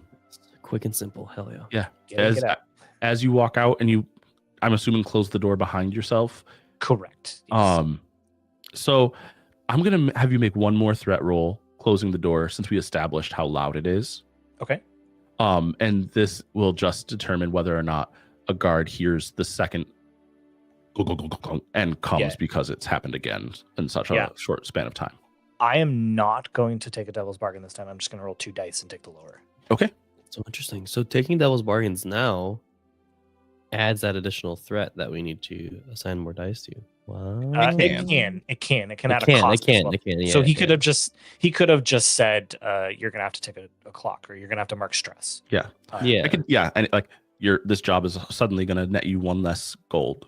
Yeah, Or because something we like that, made too yeah. much noise. Yeah, something like that. The lowest is a 4. Okay, cool. So you leave, and let me just double check one thing here. So I want to make sure I'm doing this right. Yeah, I mean, like you head out, or you shut the door and you start to leave, and as you're walking out, one guard finally is coming on patrol. They pass you in the hallway, but they don't really notice you. I'm marking off 1 more on the clock, but you're leaving. So if you don't do anything else, the clock isn't gonna get filled. I think that's yeah. all I've got time to do in here. Cool. Yeah, so you get out without anybody noticing you or seeing through your illusion, and you've successfully opened the curtains on that window. I get back to Pellis. Amazing. Right. And so we will hop scenes since we do not have Pellis here, and we will go to the library with Lyrian and Jared. So much knowledge. A delightful place. Yeah, you guys walk into the library, and immediately you're hit with the overwhelming smell of musty books, and there is a man, appears to be human, sitting at the front desk, and he is ancient. There's no reason to believe that despite being human, this man is not as old as you, Lyrian. He is like old looking. But as you walk in, he's got like long, very wispy hair. Like it's very irregular on the top of his scalp, and you could see liver spots all over his skin, and he's got like that sort of like a turkey neck thing going on. Yeah. And his skin is like very papery and translucent, and as deeply wrinkled as one can be. And my children are trying to get in again. And he is sitting at the desk, and he seems to be writing something. And as the door opens, he looks up and like looks at you, and you can tell like one eye is clouded with cataract, the other eye seems is like a clear blue. It takes him a moment to like even really register that you're actually standing in front of him. May I help you? Yes, hello, good sir. We are just looking for your section on the nobles of Haletop. Section on the nobility. What in particular are you? Just information about the nobles in general? The various noble houses, families, Records of estates, particularly. records of estates. That is particularly different entirely. Do you need records of nobles or records of estates? The estates belonging to nobles, I suppose. What she said, yes. Section 20. Walk that direction. I must ask, how many of these books do you keep in your mind? They're on the shelves, madam. Well, yes, I see that. The still folk have this custom. But do you not also memorize them? What need have I to memorize when they are on the shelves? And I am among the shelves. An interesting dependency. Thank you for enlightening me. I feel you have insulted me, but I would like to return to my writing. You will find the records you seek in section 20. As we walk away, Jared will sort of lean over to Lyrian and say, Yes, unfortunately, Lyrian, not all those who exist now are as imbued with the love of knowledge as those who once existed, or you, or I. Yes, it seems to be waning among the still folk. The young mortals especially. Yes, he's also definitely not as blessed as you in terms of aging. But regardless, let's go to section 20. Right. I like to imagine that man is the same age as Lyrian. He's not, but he looks it. Insane. He's probably about as old as a human in this world could possibly get. Jeez. He could die in any second. Oh my God. It's a good thing I didn't ask him too many questions. Yeah. Oh, my heart! My spleen. Yeah. No, but it doesn't take you guys too long to find, once you get to the section, you find that the books are, or that these records are not some of them are bound in books, but most of them are kind of loose records or in folios and things like that. But as you are looking, you notice that they're very helpfully organized in like the records of the city are ordered according to the district that they belong to. So Nice. you're able to find lovely. the section for the Silver Ward specifically, and then you're able to find a section within the shelves for the Silver Ward dedicated to homes and housing. Nice. Yeah, so are you able to find something on the what is it? The Hamoral? Hamoral. Yeah, Estate? the Hamoral Estate. Can you spell that one last time? I'm so sorry. Yeah, HAMMORL. O-R-L. Ernest Hamoral. Yeah, I don't know. Samoral.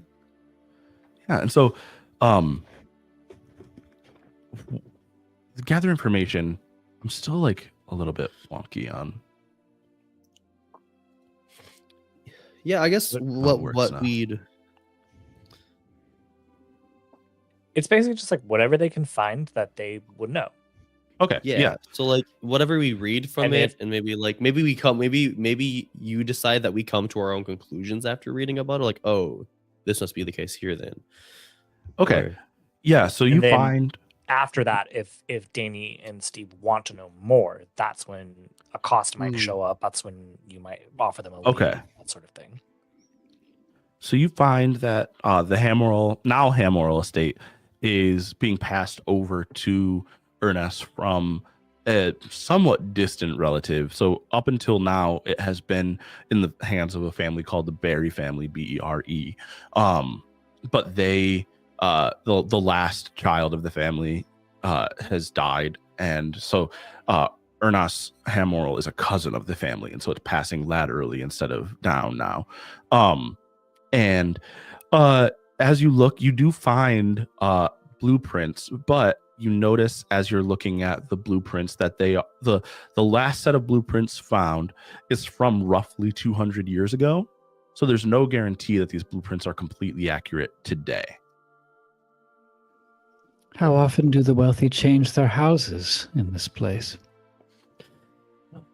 However often they can afford to. So, given this family, this might be a little outdated.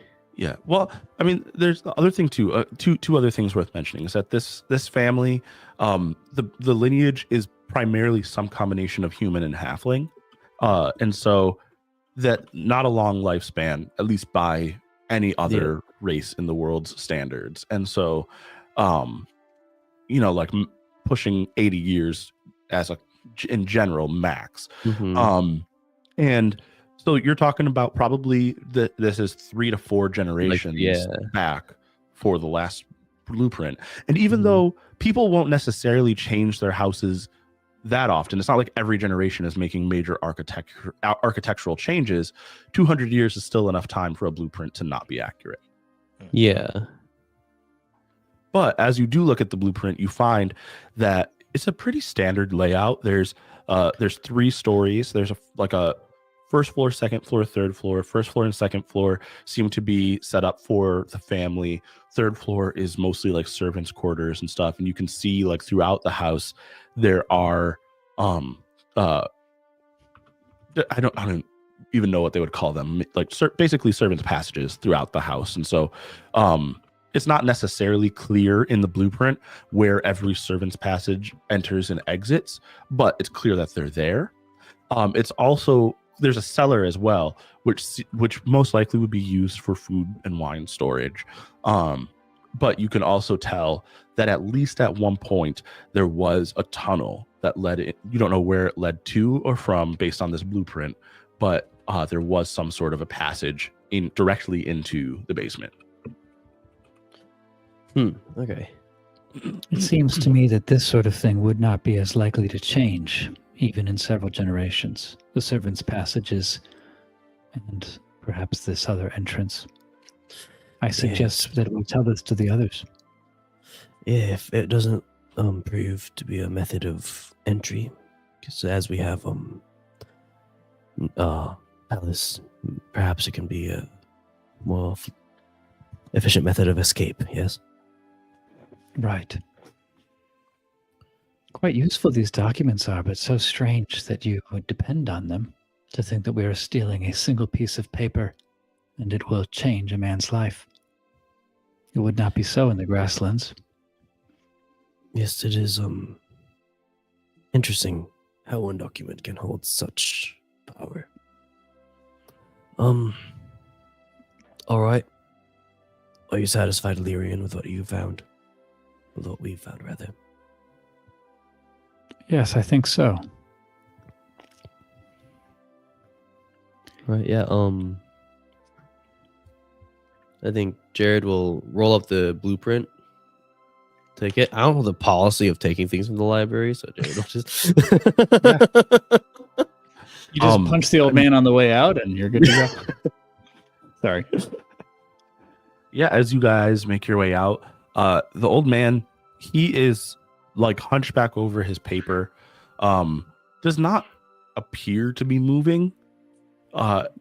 If you stop and examine him, he is very slowly breathing, but has probably fallen asleep as he was writing.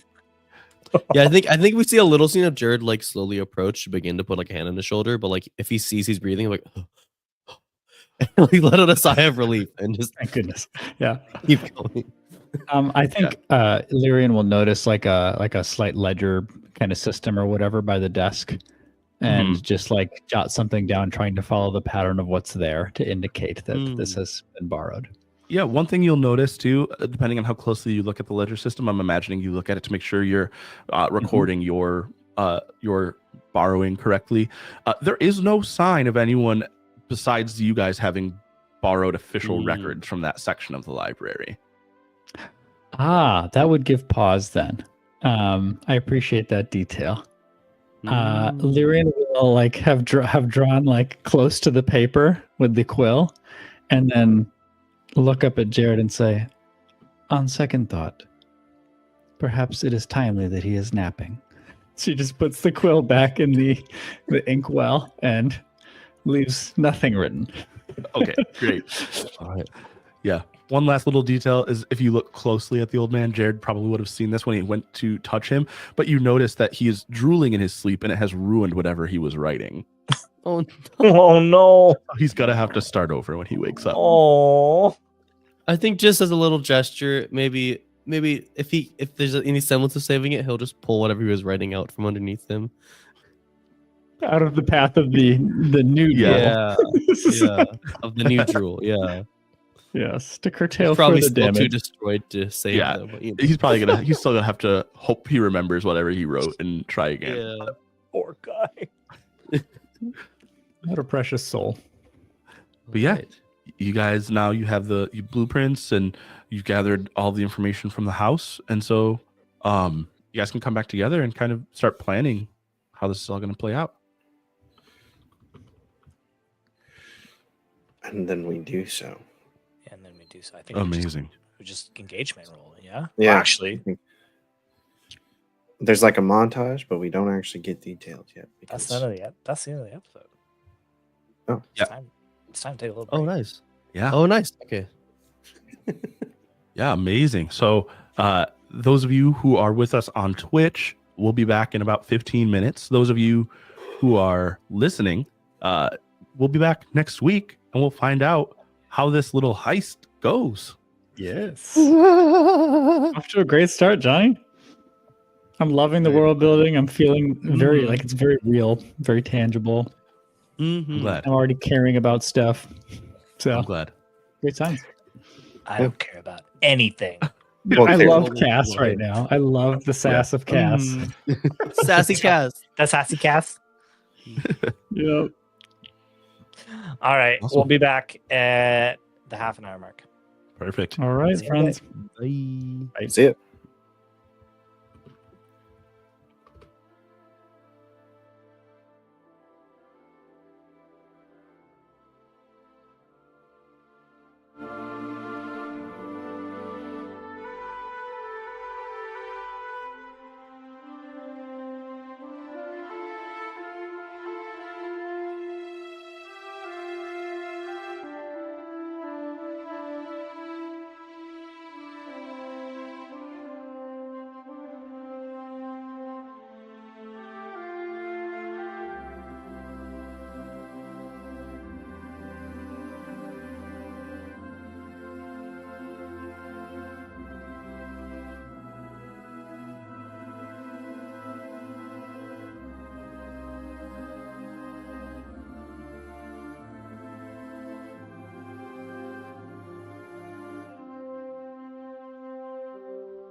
Hello. How are you all? Hello, indeed. So good. So good. So good. Pretty good. Just so good. Just good. Well, I'm Just good. I can't lie. I'm doing great. good. Good, I'm glad. I'm happy for you. I am. I got back from Morocco recently. That was cool. I think you meant Tatooine That's really cool. and or Arrakis. Or the Yep. the 1981 classic Raiders of the Lost Ark. Or the Raiders of the Lost Ark. What a movie. Wasn't that partially like the location was like Tunisia, right? Hmm. Okay, so close. Look close there. Yeah, How was Morocco? it was cool. It was Yeah. very cool. You've, What's you've what's been a there highlight? Before, right? This is my second time there. Last time I was in Fez. This time was Marrakesh for the first time, and really cool city. Mostly we spent time in the Medina, the old city, so it's all pedestrian area, very much like a maze. I practiced a lot of bartering, so that was cool. And yeah, I mean, people are wonderful, very friendly. And I got to go to a place called Ouarzazate, which is where like 70 films have been done, at least in Wow. part. So Pentos scenes from Game of Thrones were all there. Anything around the throne room of the Targaryens. Like there's just a lot of cool stuff there. I think the place where Missandei dies on the ramparts, I think that's there. Because that seemed very familiar when I saw that Spoilers. section. Yeah, guys, if you haven't watched Game of Thrones, I'm really sorry. You've had some time though. And yeah, I mean, just like so the one that I dropped in the Discord recently is where they filmed The Mummy and parts of some other fun films like a Cleopatra movie with, I forget, it's called like Obelisk and Asterisk or something. So yeah, this is just a really good time and interesting to see that and go through a really ancient town that has been used for like any biblical film you've ever watched, probably. If it's been filmed since 1970 or something, they go and bother that same town, and the town hates it, is my understanding. Oh, 'Cause I'm it's like, sure they love it it. used to be like truly chillin', alone, agricultural. Like the name Ouarzazate means without noise. That's how quiet the place was. And then Ugh. now it's Now it's literally just like noise. either that or a huge boom of like 10,000 people working on Game of Thrones show up for a little bit.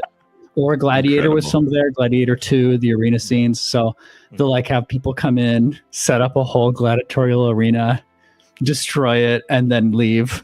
So it's a very interesting and conflicted mix of factors. But it's a beautiful place. It's a beautiful It's like place. ironically named Without Noise now. Yeah. Yeah. I would love to see your practicing of bartering today in this episode with Johnny on Devil's Bargains. Okay. Yes.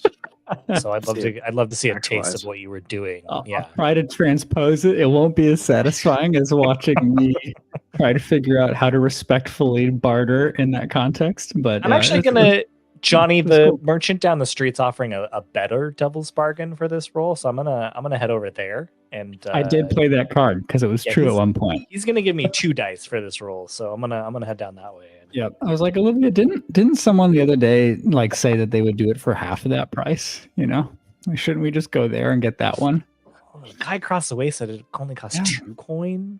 One time Not in 4, so I was in New York City on Steinway in Queens, and I went into a camera store because I wanted to buy a camera. This is back in the day before cameras on phones were any good.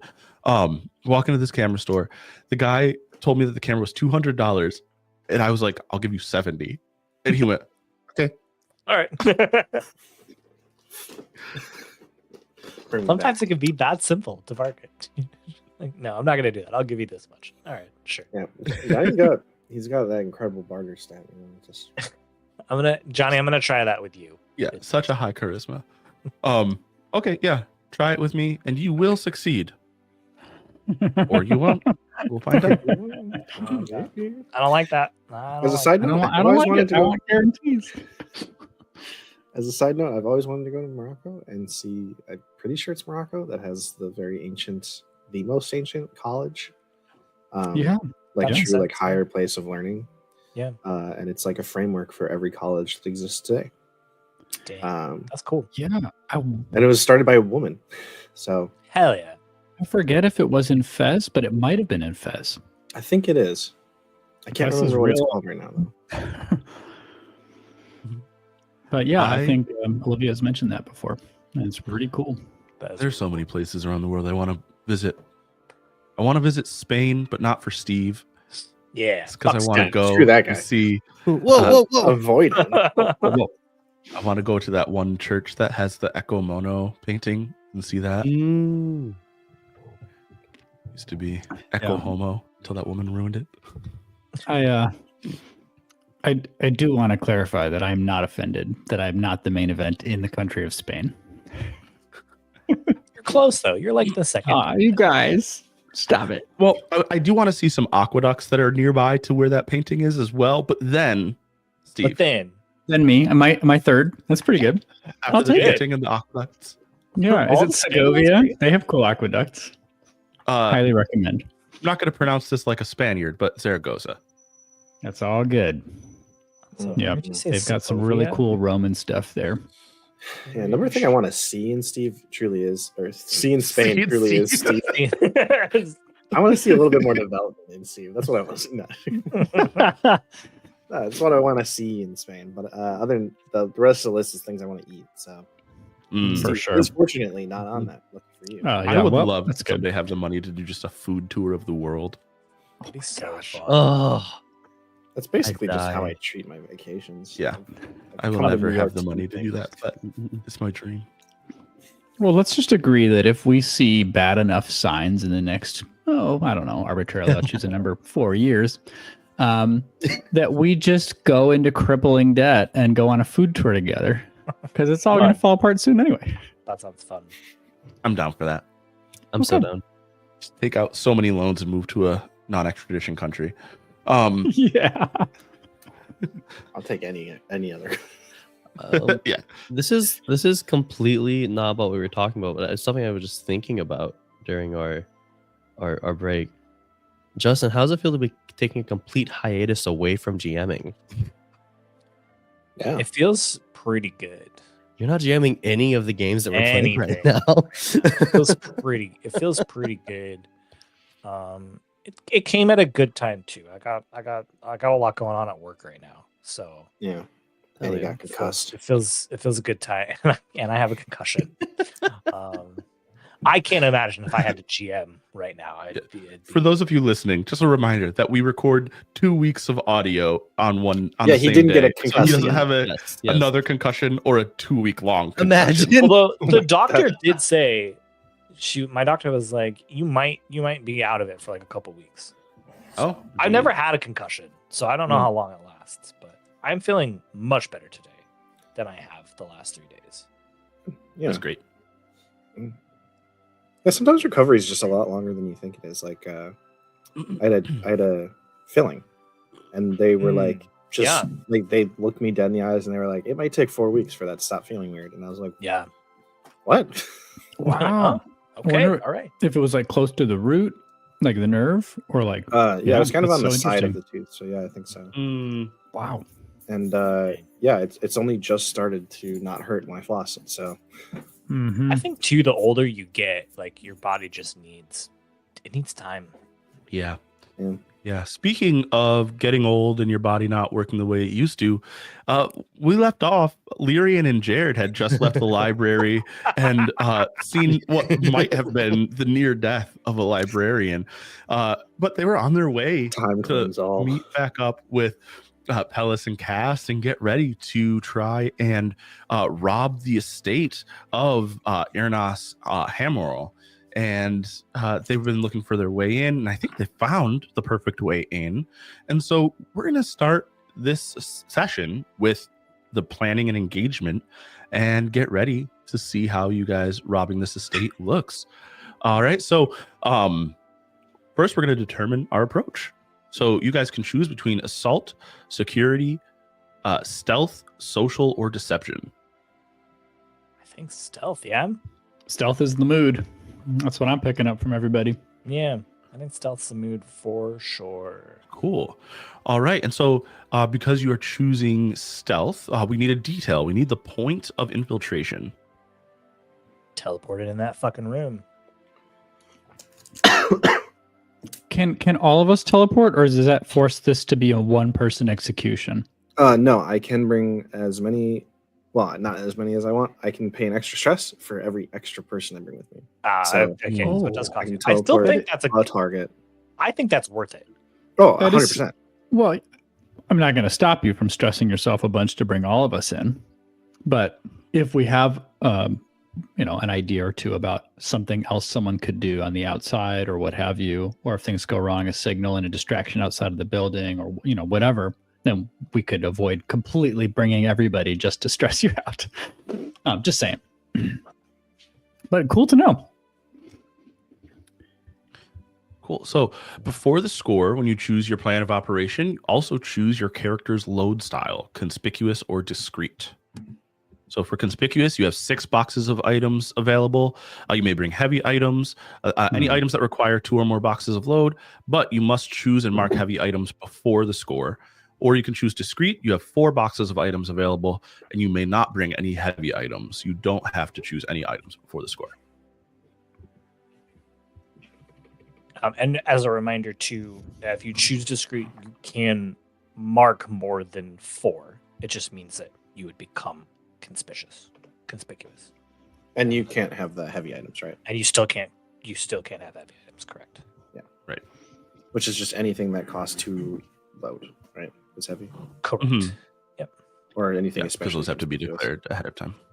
Yep. Right. Okay, cool.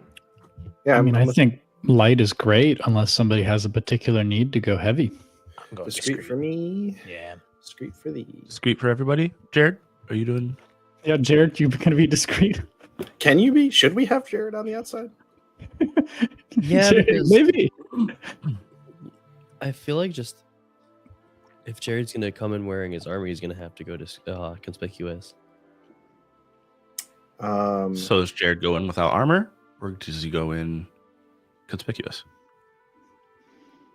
So if you stay outside of the building, Jared, like we could have a signal if we need a distraction on the outside of the building for whichever guards or attendants or what have you. Yeah. And like my brain just goes to setting a fire. Doesn't have to be that, but just something that's like very much like it's nighttime. This is the big thing to focus on now. Could be great. Yeah. How do we feel about that? Vibe check? Yeah, or maybe I don't want to plan too much, but I do want to make sure that Jared is doing something. Yeah. You're clearing true. out the tunnel Oh yeah, that's because And we'd like to meeting use that us- as a way of escape. on the other end of the tunnel. We don't know the way into that Just tunnel. Anything in the tunnel? Mm. Yeah. Do the blueprints mark? No, I did. I Or said that the the- blueprints don't tell you where the other end of the tunnel is, and you guys didn't dig any deeper on Okay. that. Yep, passage to a Yeah. question mark. So I think really the only feasible way in is from the house. So Both tunnels could be out. you could also just start like a drunken, like a disturbance outside in the front. Yeah. not like conditionally, just do it anyway, proactively. Yeah, just like consistently be I'm down. diverting at least some of their If Jared's attention. down. Yeah. I'm just throwing some other options out there. Or if you want to come with us, I don't care. I He will doesn't swim mind the with you. stress. It's one more stress. It's fine. I think Jared will just not wear his armor and come with. All right. Just as a reminder for both you guys and the audience, if you choose to pick up anything during the score that needs you to mark a load, it will bring you up to being conspicuous. And if you move your load, if you pick up more stuff and your load goes beyond 6, if it hits 7 or greater, unless you have a move or ability that says otherwise, you'll become encumbered. All right. So next we are going to build our dice pool for the engagement roll. So we start off with 1 dice, and then we're going to go through a list to build our final engagement pool. So is this plan particularly bold or daring? What do you guys think? I don't think On the spectrum of things, no. Yeah, I don't But think that so could either. be because we're coming off Scum and Villainy. Yeah. Is this We're gonna operation blow up the city. is this Sorry, operation overly complex or contingent on many factors? I don't think that's so true either. either. Nope. All right. Yep, Does this you're right. plan's detail expose a vulnerability of the target or hit them where they're weakest? Again, I don't think it necessarily does either of those things. Yeah. Only in a large abstract sense. Yeah. But, I mean, Yeah.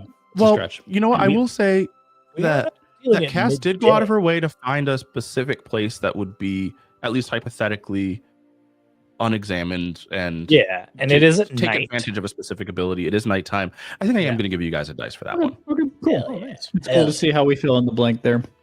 Yeah. Is the target strongest against this approach, or do they have particular defenses or special preparations? Oh, do they, Johnny? Do they? Damn it.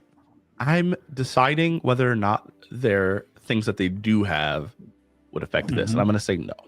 Oh, Okay. Can That's any of your friends or contacts provide aid or insight for this operation? I mean, Vesper almost intentionally did not give us anything. Yeah. no.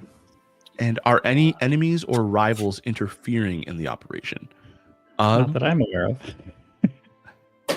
Not at the moment at least. So Ooh. we can say no to Good that. to know. Are there I don't think any? we're going to expect Rotroot, the giant tree, to show up in this house? You may or may not be next door to somebody else's rival, and therefore your party's rival because of the way that we decided to do things. But that's a issue for later if it comes up. And are there any other elements that you want to consider? Maybe a lower tier target will give you plus 1d. Maybe a higher tier target will give you minus 1d. Environmental hazards and overlord's abilities can also affect the engagement roll. And I'm going to say that none of those things are true in this particular instance. So we are just going to roll 2d6. Nice. A clean first mission. Hell And yeah.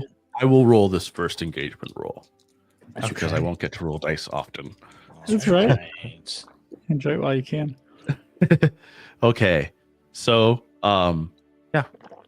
we roll and determine the situation, and I rolled a 4. So it's a mixed result. You're in a risky position when the action starts.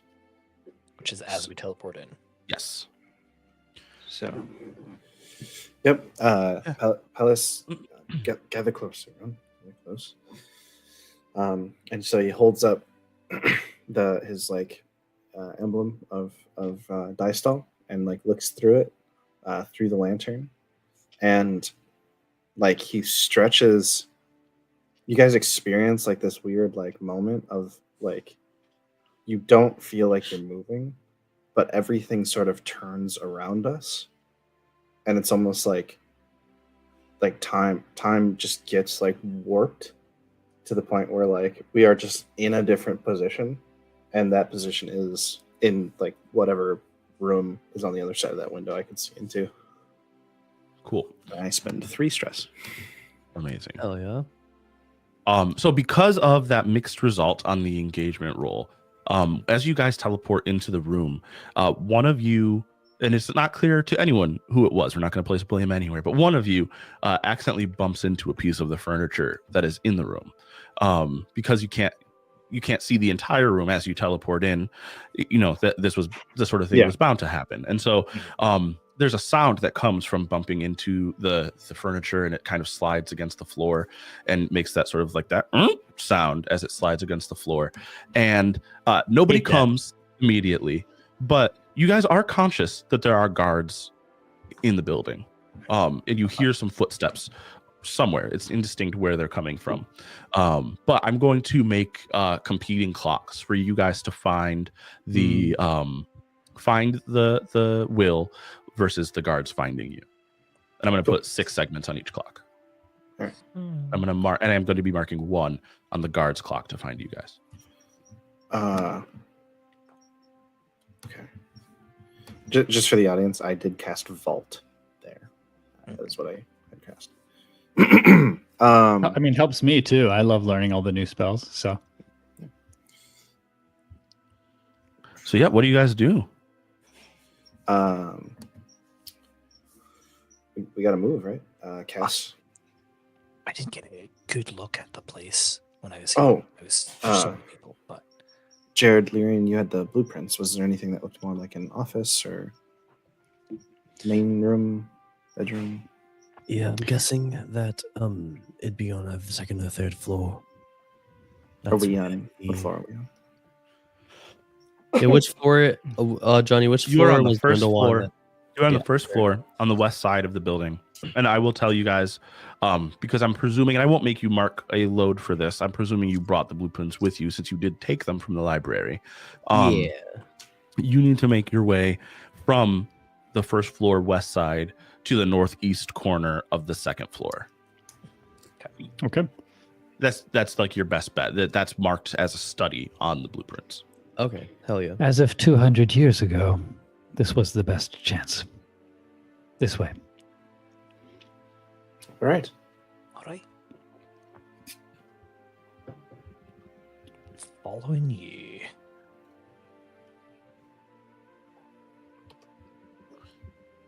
Jared, you look much more seemly without all of that metal. Thank you. I don't quite feel like myself though. So Felt like a microaggression. What if anyone feels particularly unstealthy, I could also shrink you.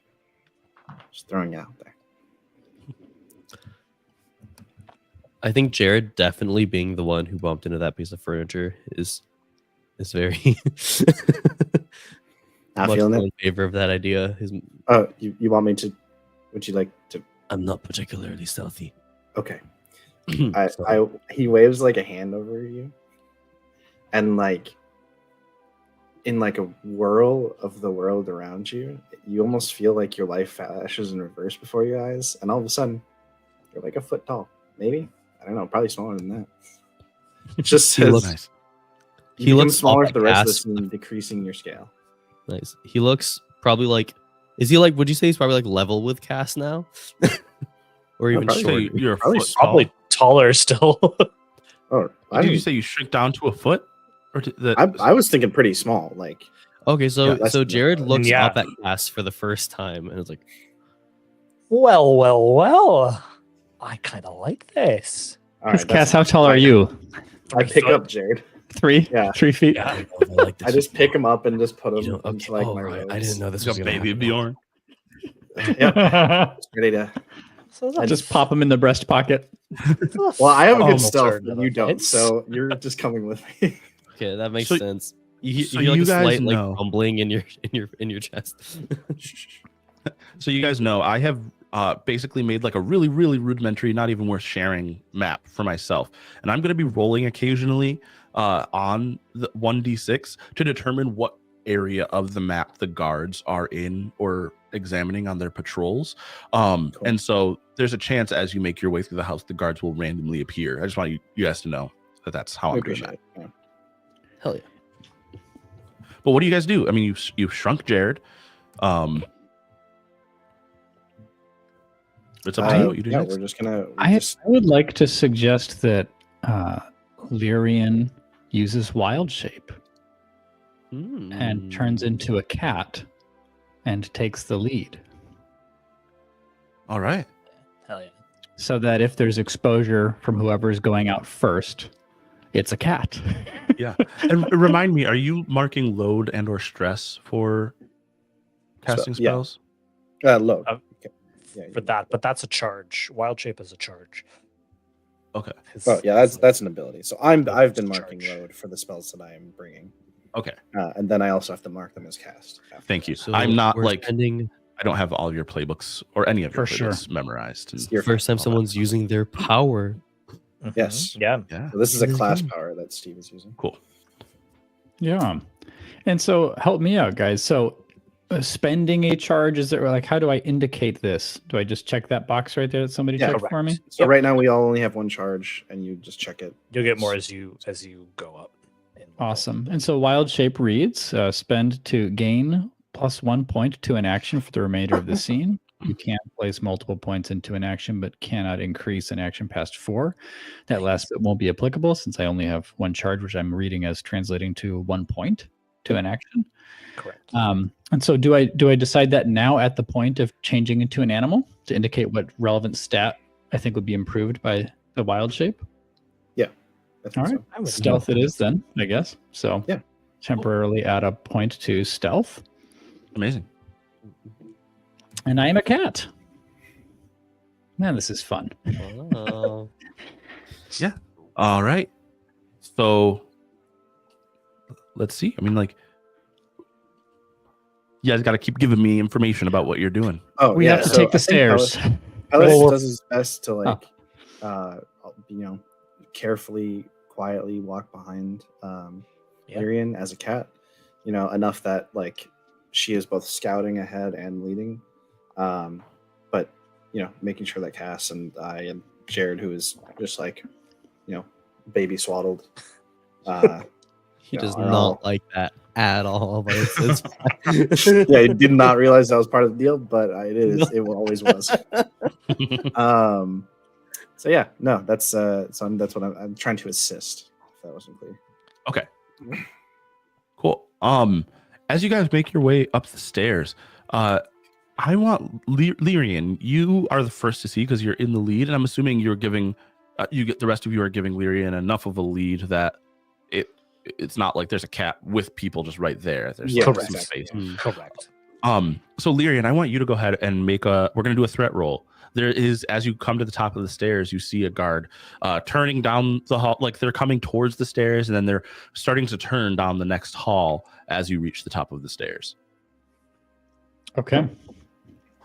So it seems that if I simply stay put, there's a good chance that he'll just continue in a different direction. Is that what So I'm you're in reading? a position now where this is happening as you reach the top of the stairs. So I see. I could catch his eye. yeah, you could catch his eye. And regardless of whether or not you are just a cat, there was not a cat in this building before. And so even if you're Indeed. just a stray, it's his job to do something about it. That's right. That's right. Okay. And so for this, how do I roll? So Let's you're see. going to choose a skill that you want to use, and you're going to roll against, you're basically going to roll to see if he sees you. Yeah, I feel like reflex is still the best category. I'll take the point in stealth that I've just added. I've only got 1 total.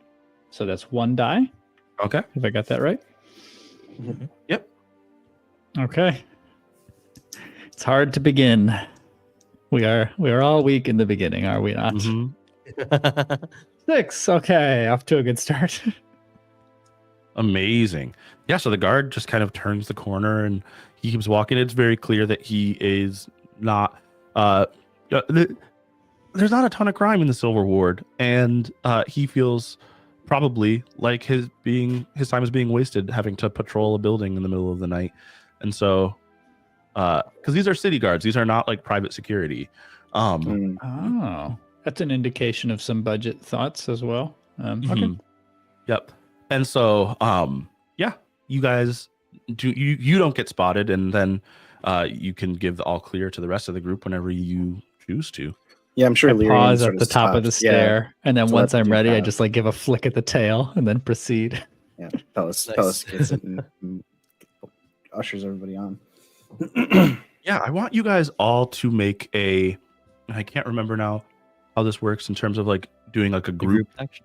Yeah, we're gonna do. Yeah, I guess maybe Lyrian, maybe somebody else is gonna lead a group action, but we're gonna do another roll just to see how stealthy you guys are being collectively. So okay. I'm just a baby. Yeah, Do I you need are to on roll? Pellis's chest, so I will say that you can give Pellis help. Okay. How do we do a group roll? I'm like going back and forth between the Is it different than in? cuts Sorry, I and- have to ask because it's Is it different than Hearthlight? normal. Yeah. Justin is still our resident expert on the game, and so if I don't Yeah. jump in immediately, feel Yeah. free to like talk about how to do things, Justin. So Lyrian is the leader. It isn't that much different from Okay. from base. Yeah. It's pretty similar. Lyrian, how many pips in stealth do you have? Just 1 temporarily. Oh, I have 2. Do we just want? I could lead. So maybe I guess I'm not really leading though. I think Yeah, I would say Lyrian narratively, is still definitely Lyrian is still the lead. Yeah.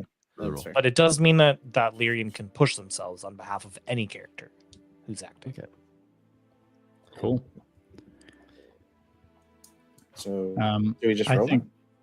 I think we all roll our stat, Yeah. correct? You said I can just Yeah. help, right? So is that still just Yeah. marking stress? Well, Johnny gets to determine how what you do helps me. I think is Yeah, I was actually just yes, yes, rethinking that a little bit, and I Oh. think that I'm still gonna have you just roll as part of the Okay. part of the group roll.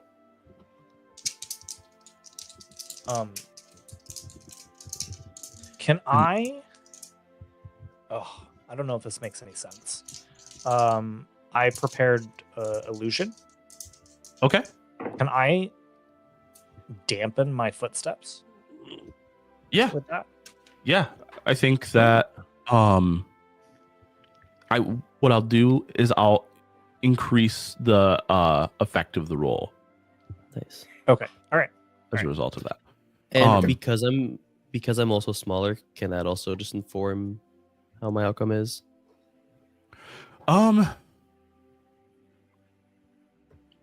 Yes.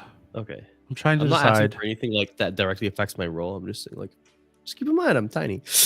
Yeah.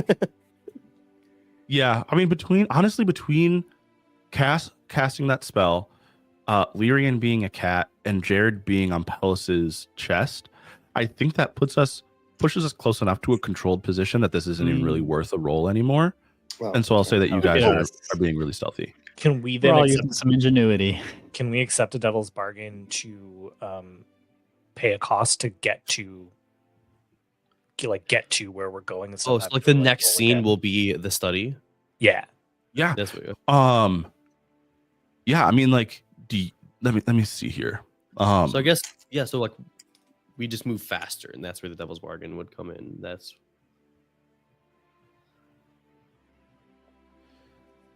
there's a dragon in the hallway. No. So I'm just drawing back. I'm double checking some of the stuff that I had established during our previous session in terms of what's going on in the house. Yeah. And so I think that you can definitely get to the door with no problems. You're stealthy enough, and what I'll do is I'll actually mark an extra spot on your guys' clock to find the will. Nice. But Nice. what the cost would be is that the dogs that are also patrolling the property would catch the scent of cat, would catch Lyrian's scent. Mm. And so it would not complicate finding the will, but it would complicate the leaving process. Yeah. I'm kind of okay with that. I don't know. I'm all right with that as well too. I think if we can do because We could always just leave Lyrian behind, and then we're fine. Yep. It's true. You know? Yep. I'm bait right now, so I accept the risk. I think it'd be fun. Yeah. Okay. So just to give you guys a indication of where things are at, then the way that I'll represent that mechanically is putting another tick on their clock, and so they're at 2, but you guys are at 4 for finding the will. And we are now in like some sort of room. Yeah, Study? you've made it to the study. Hey, it's still there. Yeah, it is still like it's the sort of thing where like this happens a lot, not even just in old mansions, but like there's examples of this in the house that I'm living in right now. Sometimes people decide this is what a room should be, and then they build things into the walls and become fixtures that are like part of the structural integrity of the building. And they decide like, you know what, there's going to be shelves here, and there should always be shelves here. And so I'm putting shelves here that can never come out. And it's the sort of thing where no, like subsequent generations have just decided it's not worth it to try and remodel this room. It's just a study forever. And so you walk into the room, and it is quite a large study, and it's pretty well appointed. And so there are tables and chairs and things all over the place. There's a very large fireplace on one end of the room with kind of bookshelves around it. And bookshelves around like the rest of the room, and painted wherever there's not bookshelves or the fireplace on the walls, you see large paintings of members of the family or of battle scenes. There's a painting of a very large horse with a very proud halfling standing in front of it. And there's no way that halfling ever rode that horse successfully, but he was very proud of it, and so there they are. And things like that. So, but there's also a lot of things in the room, a lot of pieces of furniture that are clearly pieces of furniture, but are covered with sheets. And some of the stuff has been moved around. Like you can tell, like there's like rings of dust where a stand, like a plant stand, was at this spot at one point, but it's very recently been moved to a different part of the room or out of the room entirely. But you're in a big room. There's a lot of places that a will could be.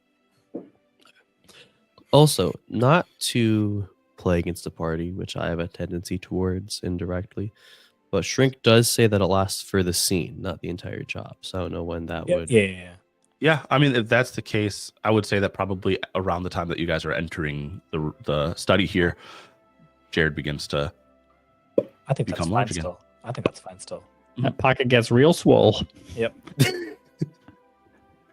Yeah, I'm sure just, Pellis would know the time. So yeah, Pellis you probably start to grow a little bit, and you're like, oop, and he just tosses you out of his robe, Whoop. and then Sort he of like just shakes himself off. All right, thank you. Just warn me he next wets time, himself all right? off. He wets himself off. Of course, as one does. Okay. Anyway, Cool.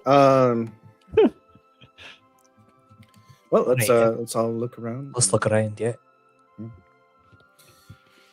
I guess I'll start searching like desks, any sort of desks or cabinets around. Yeah, I feel like you at this guys point can look through we'll the just like shelves. spread out, start Yeah. looking I'll- through Sure. shelves, cupboards. I'm actually going Controls. to move to the door to try and keep an eye out. Good call. So, I'm sorry. I was scanning my abilities to make sure I could do something useful, and I missed. Did someone take an action to find this document?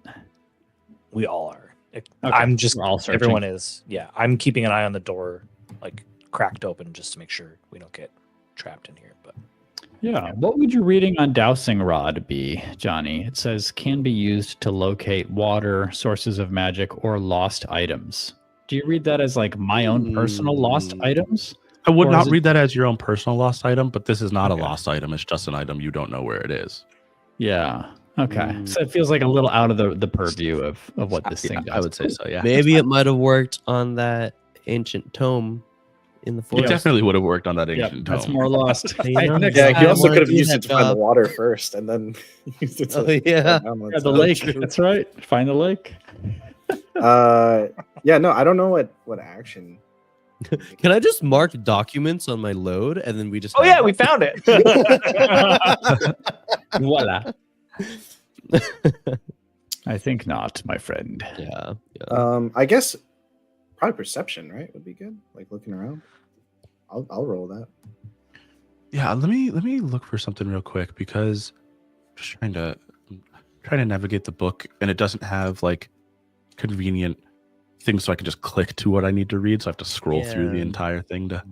Mine doesn't have that either, and I've been. Anytime I'm not talking, I'm just scrolling through both the rule books that I have open. I mean, maybe you can answer this off the top of your head, Justin. I'm thinking about potentially using a fortune roll to see whether or not there is a threat associated with you guys trying to your current search. Does that make sense? Yeah, I mean, you could certainly do that. You also don't need to. You can just say there is a threat. The threat could just be like them eventually getting here, right? Like There's a or, dragon in the walking cabinet. by. Yeah, I guess that's true. Okay. Yeah, so let's say the threat is that just trying to the issue is I'm having trouble coming up with like a reasonable threat in this particular moment. Then But I think I would came up with something. Then just in the future, I would say if you're having trouble, don't even roll a fortune roll, right? Just say Yeah. there isn't one. Yeah. Only make the threat interesting if it's actually an interesting threat.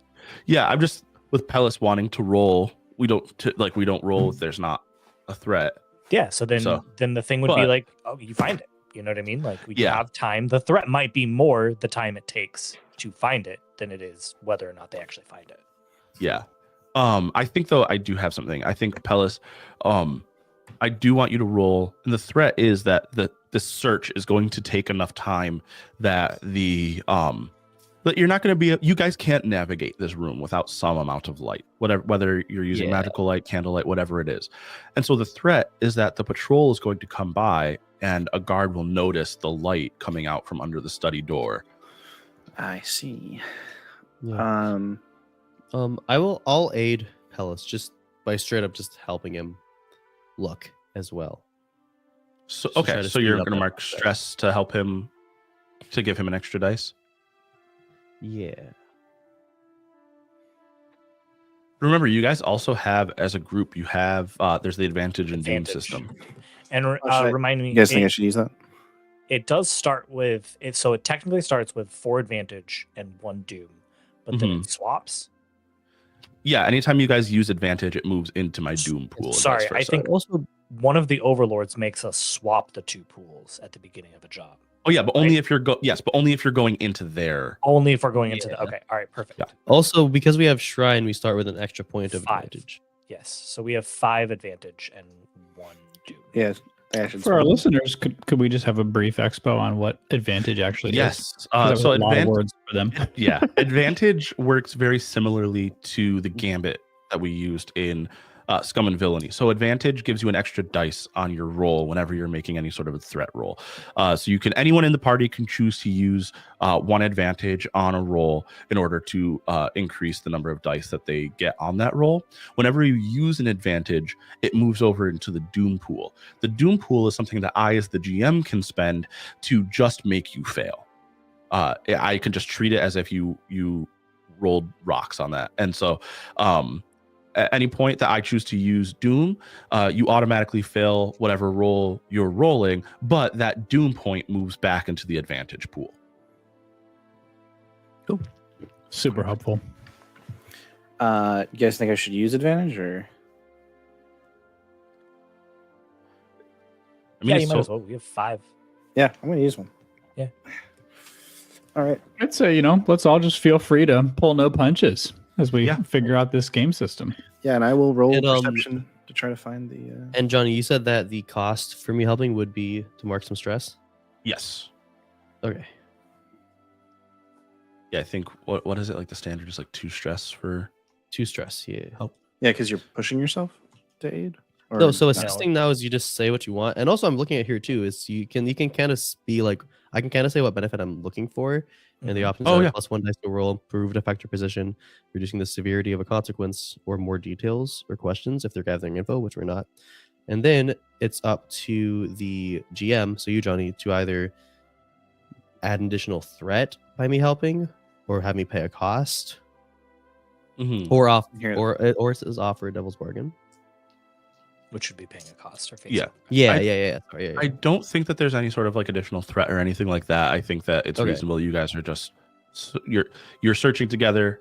You're both searching the room, but we're flavoring it as you giving the help here. So, yeah. So So is 1 additional dice what you wanted it to do, or did you want a different effect?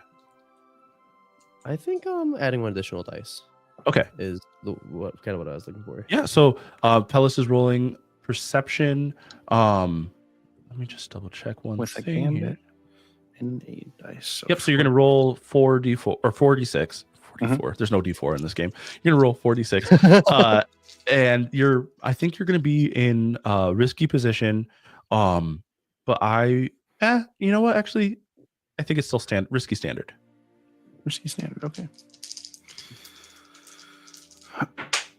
Oh, I dropped one. Oh, it's spinning like a top now. For those that are watching Twitch, Nick is just hanging out in bed. It's the so greatest cold thing in in here, the dude. It's the greatest thing in the world. He's like 5 feet from the camera. Okay. It's very Because I don't want to like have to crawl all around. I'm not grabbing that die. I just let it land where it's landing. Which I really needed to know what it was rolling because I rolled 3 1s, and that 4th die just hit a 4. So we got a 4. Amazing. Okay. nice. So, yeah, I think that then as you are searching, you find relatively quickly, you find a painting that has a safe behind it. But as you're in the process of searching and looking, you start kind of, this room is big, but it's a little bit on the cluttered side, especially as the people have been moving stuff around. And so you can't help but bump into a few things and knock a couple of books off of a table as you pass it. And so you've made a little bit more noise than you intended to make as you're searching. And so you found the safe, but I'm marking off another tick on them finding you.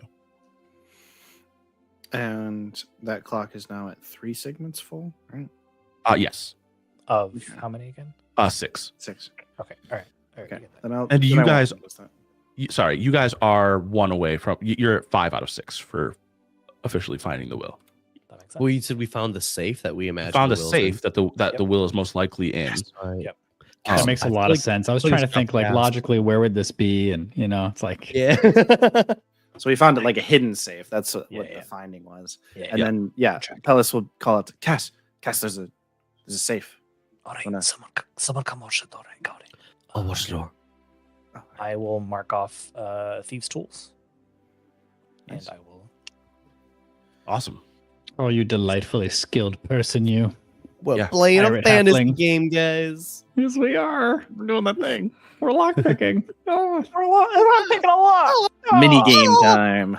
Why? Yes. Okay. So, is there anything attached to that thieves' tools, like in terms of like it It just has a affecting?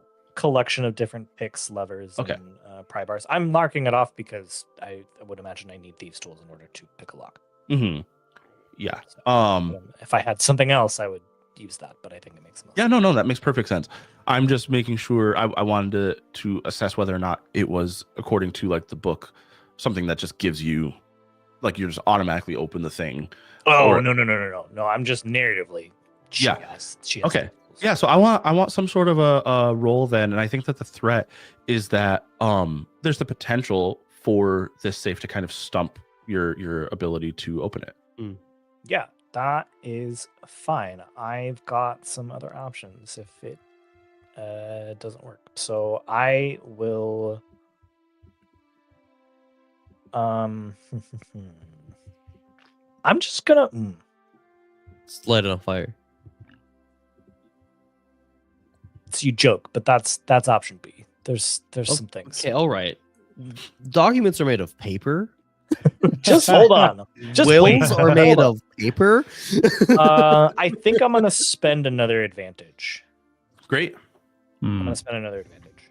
So, So- it's equal, 3 and 3. I've put it on Johnny our has party, 3 dooms now. party Mhm. list. Johnny got 3 Nice. doom. So I'm rolling two dice now. That is a 4. I rolled double 4s. All right. I am going to spend a doom. That actually triggers something that I how does this work? So I fail, but the first time I fail a roll during the session, you do so in such a spectacular manner it counts as an assistance for a party member. Nice. All right. Yeah, but So what's first on the that's- stack? we will. Yeah. Well. So it doesn't really matter. There's not necessarily like a first on the stack thing Yeah. here. No, I know. We'll Yeah. unfold what that looks like in terms Yeah, of yeah, how big. I think what we can do, Justin, if you want, just kind of hold on to that, and then once Yeah. somebody else decides what they want to do next, then you can Yeah. decide how For your sure. failure helps them. Perfect. I will. And so as you're going with the thieves tools, let's say this is one of those safes that has a dial, but it also has like a keyhole, and so you're trying to like work the keyhole, and you like one of your lock picks breaks off in the safe, and it just creates one of those like really loud metallic like resonant like dunks. Like this safe is like probably relatively empty. There's a lot of like space in there, and so there's this just boom. reverberates. Yeah, and it just reverberates. And as a result, I'm going to mark off 2 on the guards finding you. That's fair. Oh, fuck. Sorry. Oh, Fine, sorry. it's good. That was just very loud. Please don't do that I again. know. Sorry. Try again.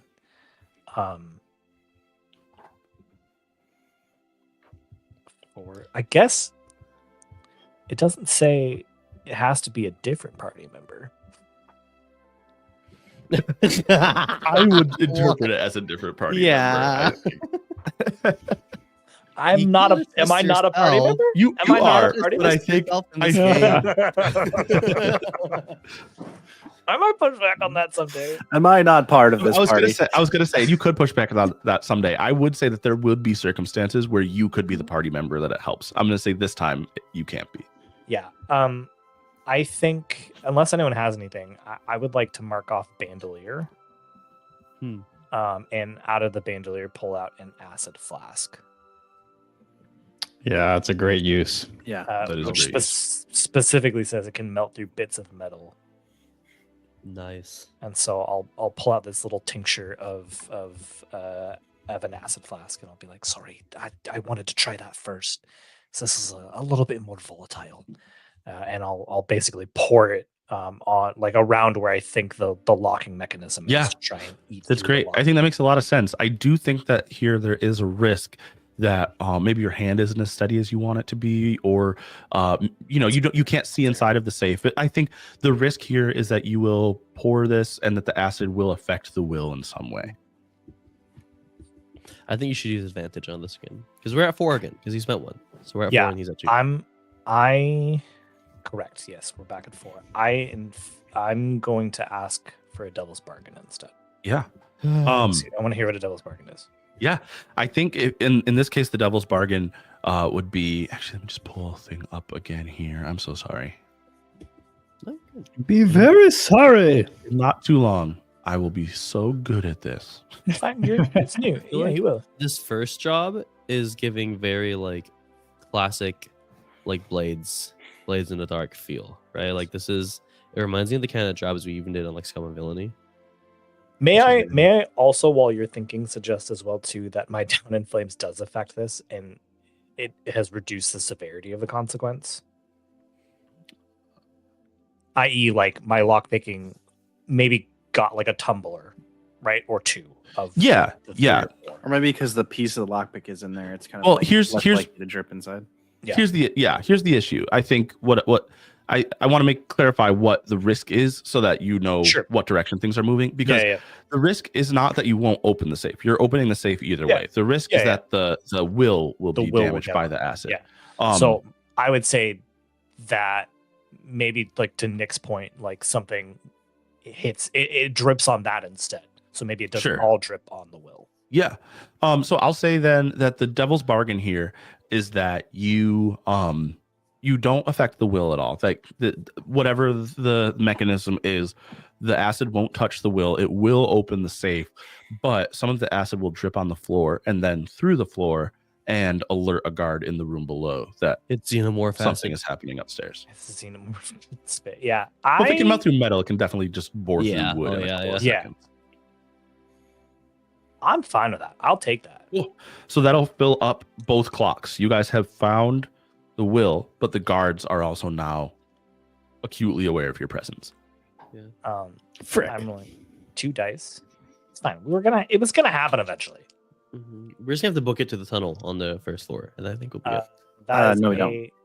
4. Or we're just gonna jump off the 4? window. Okay. Yeah, so I mean, like I said, I think it is you get the safe open, and basically because of the devil's bargain, I'm going to say that the 4 just kind of increases the severity of the consequences a little bit.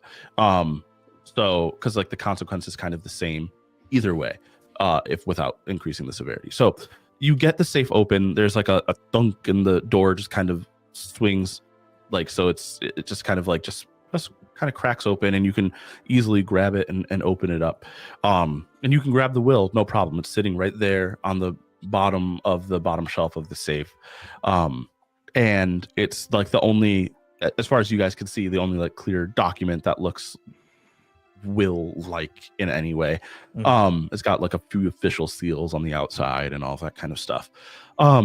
But before you get a chance to kind of examine the safe and see if there's anything else worth taking in there, you hear a guard downstairs shout, and like shout something indistinct, and then you hear footsteps from just outside of the door approaching the study. Close it up. It's time to go. Is there a window in this study? Yeah, there's a couple. All right. I look outside and I will cast Fault again Okay. and teleport us as far as away as I can see. How much stress do you have? I can take another 6 or another 3. Ah, It will take me to 6. It'll take me to 6. It will. So that shouldn't knock me out, right? I'm not. Am I? Yeah. You should still be standing. What? Oh. What do you want, Cass? What's that? Can I cast Shrink on the safe and take it with us? the entire save. Is there anything else of value? Was it mostly just paper? He didn't let me look. So if we're just gonna go, Cat's gonna try and take the save. I mean, yeah, I won't stop you. You can't. You don't have to ask us. A It's creature more you asking- become. It's A more creature asking you Johnny, become like, do I have on time to like be like, Justin. oh shit, all right, and cast So on the shrink safe. reads a creature you see become smaller. Ah man, you're right. I'm sorry. Oh, thanks, Danny. Because you Damn it. I was about to You're say, right. we all Cass, need you're that. looking We in all. the safe. Is there? I don't know. It's Does he have clear to you guys that there are other things in the safe. The issue is time. That the guard I'll is do. walking in the door right now. And then if I don't have time to look, I'm just gonna grab. I'm gonna reach my hand in and grab whatever Okay, cool. as we're vaulting out. And we do. We vault We'll out. do some like I'll do like a random roll later to this, like after the job to determine what you got. That's cool. Out of the safe. Nice. And yeah, I'll take us away. Yeah, just as far as maybe like from the vantage point that we had on whatever like hill maybe or Yeah, I think that you guys could from like you are on the opposite side of the house from where you were staking it out earlier. okay then yeah, um, just like down the street or however far. Yeah, you guys could get. I think I would say that you'd be able to teleport the group just outside of the fence around the property Okay. safely. And then we book it. Run. 5. I want to have you guys make another. I'll call this one another group roll, to see if, basically to see how effectively the guards give chase. I would like to use stealth. I think to try to like we're like cutting down different alleys and trying to seem normal in certain areas and get as much distance as we can when possible. Can Yes, I also? I had- Oh, Sorry. go ahead. I was Just just in going the to say, so when you have a bandolier, when you mark off each bandolier, there are 2 possible. Each one gives you 3 different concoctions in your Okay. bandolier. I would like to throw a smoke bomb. Amazing.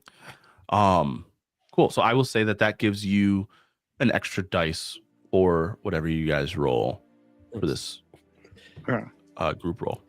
Also, I don't know if this would technically be a flashback. Or extra Is this effect, something I'll let I you wanna choose. do- Oh hell yeah! I don't know if this would technically be a flashback, because it would be something I'd want to do like before we teleport out of the room. Because I had stated that Jared was watching the door.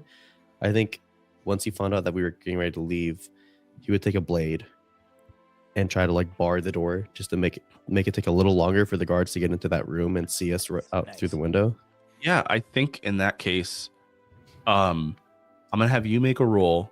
The threat is that would be that because there was not really a we're going to leave. It was we're leaving. Yeah. And so the threat would be that you're not in position to teleport with the rest of the group. Oh, okay. Yeah. What? No. And I think just with the whole aspect of this and everything, I think survival makes sense. I'm trying to bar the door shut to prolong the survival of me and my party. So I'm gonna choose survival. Okay. Yeah, I think that this is going to be desperate, but standard effect. Okay. Okay, do we still mark ticks on our clock for rolling desperate actions? Yep. Oh, fun. Heck yeah, I'll take it. I'm going to start a new clock as well that the guards catch you. Okay. 2 6s, baby. Amazing. Do we have Oh, crits in this game or no? I don't think we have. what's that, Nick? Do we have crits in this one? We get a edge is what it's called, which you yes. can immediately spend to increase the effect, I believe, or you can save it for someone else's roll in the future. What's the effect? Standard? It's standard. So yeah, I would say if you increase the effect, then it will basically make it harder for them to catch you. Yeah, I'll spend it right away. Cool. Cute. I'm actually going to do this one again as competing clocks, and so you guys escape versus them catching up to you. So I will mark you're actually both clocks are going to be 6 segments. The guards currently have 0, and I'm putting you guys at 3 after all that. Nice. Heck yeah. Yeah, I think the next thing is just like Palace trying to, because he is very familiar with the Silver Ward to some extent. Grew up here, maybe not this area, but close enough, and just trying to get us like through around. So Pellis is leading the group action. Yeah, I would like to. Okay, cool. You said stealth. Yes. Cool. I have thrown a smoke bomb. You've thrown a smoke bomb, and do you want that to increase the number of dice that you get, or the overall effect? I think the effect makes more sense. Yeah. Okay. So I think that this is going to be it's going to be a desperate position again, because there were guards outside, there were dogs. It's the city watch, not private guards. But it's going to be great effect. What was the action we chose? The skill we chose? Stealth. Stealth? Well, can I also offer if you don't want to do you don't have to do stealth, Dave. What if we did athletics? Divide and Because conquer? we're just running now. So Divide and conquer, yeah.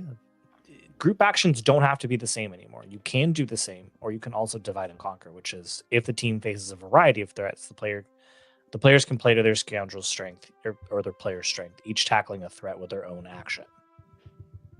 You won't be able to assist or cover up during this type of action because we're each doing something different, but we don't have to roll the exact same one. Okay. So may I offer then maybe Jared takes a more conspicuous like direct route and just uses athletics to just try to sprint back? Yeah. Just straight up loudly outrun everybody. Yeah. That's awesome. Yeah. I mean, so do I give different position and effect if there's a different role happening in that case, or I'd imagine so. Well, I guess the operative is if it faces a variety of threats. I don't know. We're not facing variety of threat. I mean, if Jared is breaking off, I would say that the threat it would modify the nature of the threat. Well, you could, if you want to use athletics, Danny, you could do something like knocking down, I don't know, stalls or something like in the way, like along like our path, like I don't know, throwing people into behind us to like cause chaos or something like that. I don't know. Just throwing it out there. Yeah, that would work too, yeah. Like I just have my sword in hand and I'm just maybe there's Also, some we might scaffolding or that something might that be can knock make no more noise than we're really looking to make. because I feel like that would in and of itself change the entire nature of what you guys are trying to do, which is to stealth. Yeah. I was not planning to stealth either as well, which is one of the other reasons why I wanted to mention divide and conquer. What were you thinking? I would love to cast illusion and in the midst of the smoke make it look like there are shadows moving in the opposite direction that we are moving. Ooh. Oh, I don't even know that we need a group roll for that. Does that? I mean, that sounds like a precursor to a stealth roll, but it seems like we're I would still just not going to be have to moving. leave discreetly, right? For sure, I would just not be focused on moving stealthily away. I would be moving at a normal speed. Okay.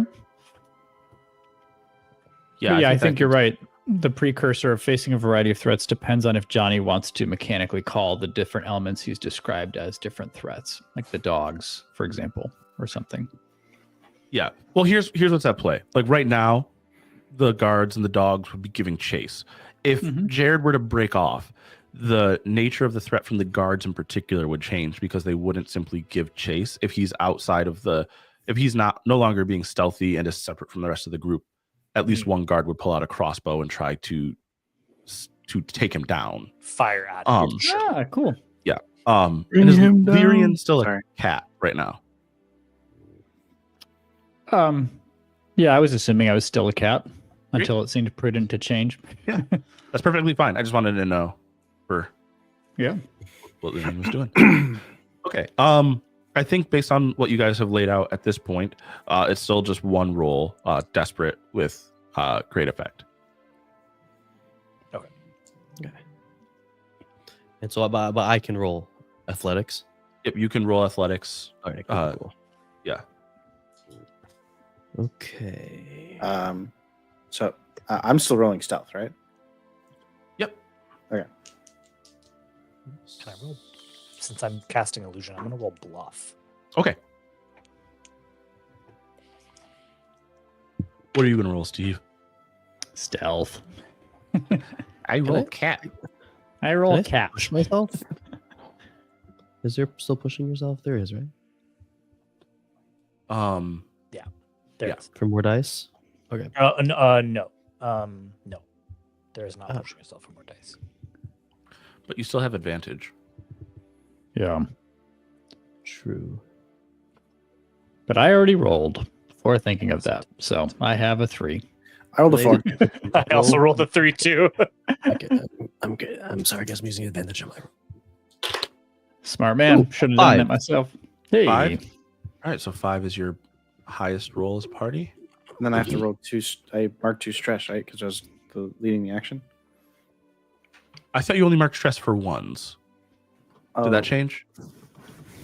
I thought it was a 3 or lower. I thought it was I thought it was 3 or Oh, lower. maybe it is 3. If it's 3 or lower, then yeah, you mark. How many stress takes you out again? 9, right? Wait, if why are you just marking? Why are you marking just- stress? Fill out your thing. It'll tell you. I'm on the there. group group action action? leader.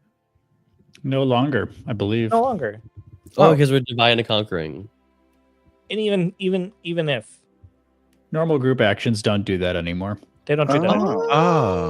Yep. Oh, look at us! We're all learning this. Hey. We're going to reinforce a lot of rule shifts, not just because of Heroes Yeah. by Hearthlight, but because of deep. Okay, cuts. so it's not a group roll then. You guys are just doing separate rolls, and some of you rolled poorly, and some of you rolled slightly better. Is that basically what's happening? It is still technically a group. It is a coordinate group action, but we are just it's coordinate. It's called coordinate, but there are 2 types of coordinate. There's group action, where you're all facing the same threat and roll the exact same action, and then there's divide and conquer, Which is what we just did. which is what we did, where we're facing a variety of threats and addressing them in different ways. And then Okay. how does coordinate work? I think it probably should just best to just explain. Yeah. So before in regular Blades in the Dark, there would be a leader on a 1 to 3 from anyone they would mark stress. All it means in this is whoever the leader is able to push themselves on behalf of anyone that they're leading. And what does that do? Push yourself would be getting rid of would be like resisting a consequence. Oh, okay. So what did if everybody Coming back roll? now. It's all coming back. I got a 4. Steve got a 5, and I got a Danny and 3. Justin both rolled 3s. Oh, Sorry, I got a three. 5. Oh no, Danny got the 5. Sorry, Steve got Yeah. a 3. Steve and I got a 3. I'm planning whatever it is. I'm planning to push myself. Yeah. Okay, so No, Let's see. only I can push myself, right? Because I led the roll. You can push yourself. On behalf On of the behalf other of players. We can also push ourselves to resist. Player can push consequences themselves if we want. to resist their own consequence, Ah. but you have as the leader the ability to push yourself on behalf of someone else. I'm not gonna. I'm sorry. I'm not gonna. No, that's fine. Hey guys, I'm just not going to do it for you. I'm sorry. Yeah, I can't. I mean, I could. I could actually push myself for both of you, but I'm not. I'm not gonna do it. You don't have to. Don't spend your stress on me yet. okay. I already got a did 5. I'm fine. twice. You've already Yeah. done a lot for us. I'm actually going to. Do I want to do that? Let me double check something real quick. Do it, spend it too. Yes, yes, Oh yes. God. Make us fail. Punish us. I wish Well, everything even with was more- Doom and making us fail, we could still push ourselves to resist consequences. couldn't Yeah. we? Correct. I'm just deciding if I want the people who kind of succeeded to also fail. Mm. That's a great way to put it. Like me? Well, wait, you got like 2 Doom left, right? Oh no, Danny just spent an advantage. I have so- 2 doom. Oh. You guys have Well, you 4. should have 3 doom Oh, now. I have 3 doom. You're right. Yeah. Yeah. Okay. Let me just double check.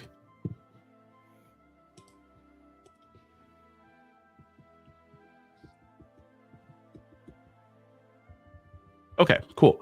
Yeah, so I'm going to spend 2 doom to make Nick and Danny fail. It's messed up. And so what happens is the guards that are inside come rushing out, and the guards that are outside are coming towards you. They see the illusion for what it is, and they're not fooled, and they begin a couple of them start blowing whistles to try and draw the other guards around the district to Meow. the area. Saw that finger. What's up, Justin? May I push myself to resist that consequence? I will also push myself to resist that consequence. You can hold off on that. Just hold off on that. Hold off. That's fine. It's totally fine. Love how firm and directive that was. 'Cause I know you've got no limited stress. I haven't marked any at all. Right, but you resisting that consequence for your roll does not save me. Right? You What can- I'm about you to will do resist- is going to save all of us. Then I don't think that it would work, right? Because it's a consequence on Mechanically. each of our failures. I guess it's up to Johnny. Let's find out what you're gonna do, and then I'll decide if it works for everybody. Justin's I think so confident. I love it. I'm going to I save you He's- all. He's got it. I think this He's is got it. fucking incredible. We established that the heavy spells I can still bring with discreet, and I don't have to call ahead of time. Mhm. Okay, then I would like to, with my last 2 load, cast Unknowable Form. Enchant a willing target, yourself included, so that they are imperceptible to all senses. More people can be enchanted this way, costing 1 stress per extra target. They can remain in this form as long as they hold their breath, and as such, they need to make survival checks. So I will spend the extra stress on top of whatever I get for pushing myself to make all of us imperceptible. Okay. And you're the only one who has to hold your breath? As long as they hold their breath. So Yeah, I'll so we'll- say, I'll be like, all right, everyone hold your breath. And like quick, like pew, pew, pew, fire. Meow. Okay. So you guys become imperceptible. You can see the I am pushing myself though, so I do still need a roll to. Oh, right. Okay. Yeah, do that. I'm gonna say volley actually, because I'm firing. Oh, push yourself as like a whole action thing now. It's a whole thing. Yeah. Crazy, Yeah, I guys, this is forgot about the way crazy. that Yeah. push yourself works now. Okay. I need to print these out so I can just have them next to me. Yeah. Yeah. I'm working on a cheat sheet. I'll try and push it out to everybody once I've done. But okay. So I'm just giving you position and effect then? Let me double check. I'm Or- pretty sure I'm just rolling. Okay, And depending what I on what I roll is what is how much stress I mark to push myself. And so, like, Johnny, so you said volley. If so, Johnny could probably have the ability to be like, I don't think volley makes any sense. Is that the case then? No, he just responds with a. Oh, I actually don't know. Here we go. Where are you? Come on. What? Why aren't you showing up? Here, I pulled it up in the actual Blades in the Dark. I don't know why it's not showing in our little edited thing. Yeah, when you suffer a consequence, you can choose to push yourself to avoid or reduce it. When you push yourself, make a roll using the attribute that corresponds to the type of consequence you're suffering, just like a resistance roll. So then actually, I think it would maybe reflex. Because I'm trying to get this done Yeah. quickly. Yeah. Wait, are you picking an action or an attribute? Attribute, not an action, an attribute. Oh, okay. Yeah. Sorry. Because when you said action. Yeah, no, I think reflex makes sense. For listeners, our 3 attribute categories are fortitude, reflex, and will. And will, yes. Yeah. I can't ask what the reduced consequence will be beforehand, or if this negates the consequence. I would say it won't negate the consequence. But the reduced consequence would be that it would basically I'm going to be marking I would have been marking 3 on the clock for them to catch you. Perfect. And I'll be marking 2 instead. Perfect. I think that's worth it. So I will roll. I rolled a 4, so I take 2 stress on top of the 3 stress to make all of us imperceptible. All right. So Cool. 5 stress total. Wow. And so the part of the way that plays out is that the guards that are directly near you are immediately kind of like stop in their tracks and they know, obviously they know that you use magic to do what you just Sure. did, but they also know that they can't find you. And so they blow like a specific pattern in their whistles, and I'll just kind of reveal, you wouldn't necessarily see it directly, but what happens is that the guards that were on their way begin combing streets instead of making a beeline for this section. Okay. And so, let me just check a thing here.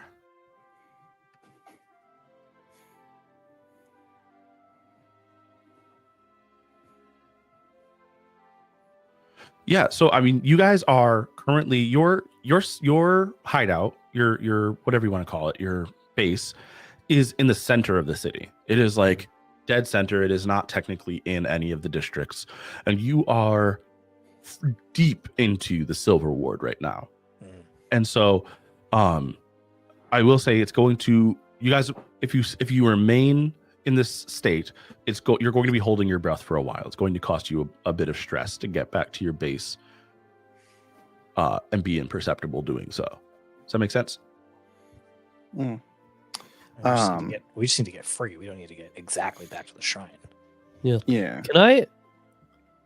So, we also have something in our bandolier. I don't know if we all have this, called breathless vapor. Mm-hmm. Fill your lungs with cold, heavy gas that eliminates the need to breathe for a scene. But the thing is that like a one use for whole party type of deal? Like pass No, around I mean the- we'd pass all around have to the mark cold off vapor? bandolier, and we'd all have to mark off breathless vapor. Mark but- off bandolier, you get 3 things. So Okay. if I mark off bandolier, I have 3 doses, and Correct. Cass, I believe, has 1 more dose of something. Yeah, I left. already have one, so I'll mark off my last use to take the And then breathless vapor. I'll mark off Yeah. bandolier, and then we all take the Hell yeah. breathless vapor. Hell yeah! Hell yeah! I was How just tough looking did at you it, say I it was like, going to be to without that perk to hold our breath all the way home, Johnny? What did see you if we can, say? like, mark I was going to stress. make it difficult for you. Yeah. Yeah, I'll probably admit that freely. up to impossible. That's a lot of Okay. breath I holding. have 2 pips in survival, but that's not great enough to feel like I can just confidently go without the vials. Yeah, I have none. So Do you just not take have the vial. load? Mark the load. Come on. I marked the load. I have 3 vials. I Just do. take it. Steve marked any load. He's just like, I don't know. Yeah, he's like, just oh, I don't know. saying, about that." I'm just a cat. I Don't marked mind this. me. I marked this Turn back load. into a It will human. end, Also, end of the job. not to play against the party again, Wild Shape does also state for the remainder of the scene. Ah. I would say to that point, I'm very comfortable saying that Wild Shape is droppable. He's not Yeah. stuck as he's a also- cat it's just also because he chose to powered. become a cat. Yeah. No, I'm most concerned about that. It's when you spend the point, right? The stealth benefit is only 1 scene. But I don't see any fictional or mechanical reason why I could not just be a cat and then not be a cat back and forth. Do you? I don't. I just feel like I can't use it in a new way to be a new creature within the job, but I could be wrong. That's just where my head goes. Unless I need to Wild look Shape at it is a little truly more an at-will thing, you know? Maybe like once you start getting more charges of your Wild Shape, maybe then you can be like, Because the obvious benefit of the charge is how many points you get to increase in action. mhm. But I don't know that it really restricts changing back and forth between your chosen form for the job. But I'm open to whatever you guys rule on that. I mean, it doesn't say in. It doesn't. Some of the abilities have like italicized like sentences to say like, "Here's how this works." Yeah. It doesn't. It does say Wild for shape the is room. pretty open. Yeah, I would say Uh, based on the way Wild Shape is written, I'll rule as the GM that you could change into another shape for as many charges as you have, Yep. and you could turn back into yourself freely. Can I then Like- turn back into a cat without a charge, or no? Not without a charge, no. Anytime Okay. you turn from We'll tie it yourself to into both. an animal, you need to spend a charge to do it. I'll take it. Yep. I think that makes sense. All right. But yeah, either which way, I will stay a cat and drink that vial. Okay, Like an yeah. invisible cat. It's like giving my cat his medicine. You know, just shove Yep. it down. Asthma cat.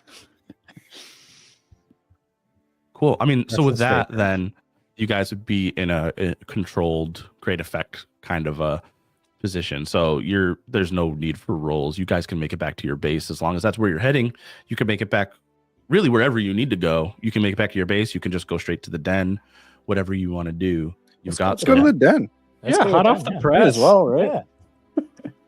Get your wheels here. One wheel. No backups. Cool. Yeah, you guys make it to the den. I'll say like you guys can get in, like you know where to go. You know how to get in. You go in, no problem. As you go in, Here in front of Vesper. well, that's what I was gonna say. Is Yeah. you would probably need to reveal yourselves before you get to see Vesper because Yeah. it's the middle of the night and she was awake during the day. She's asleep right now. You guys arrived and Mm. but someone will run to fetch her as soon as you guys Okay. make yourselves known. I think it is Okay. smart to get this will off of our person Oh, as for soon sure. as possible. Yeah, we don't- Yeah. And so Vesper comes out, like there's like a not even a doorway, or it's a doorway, but there's no door. There's like a sheet kind of thing draped across the door behind the Sheet throne where thing. you guys saw her sitting before. So it's clear to you she actually just lives in the den, and she like walks out.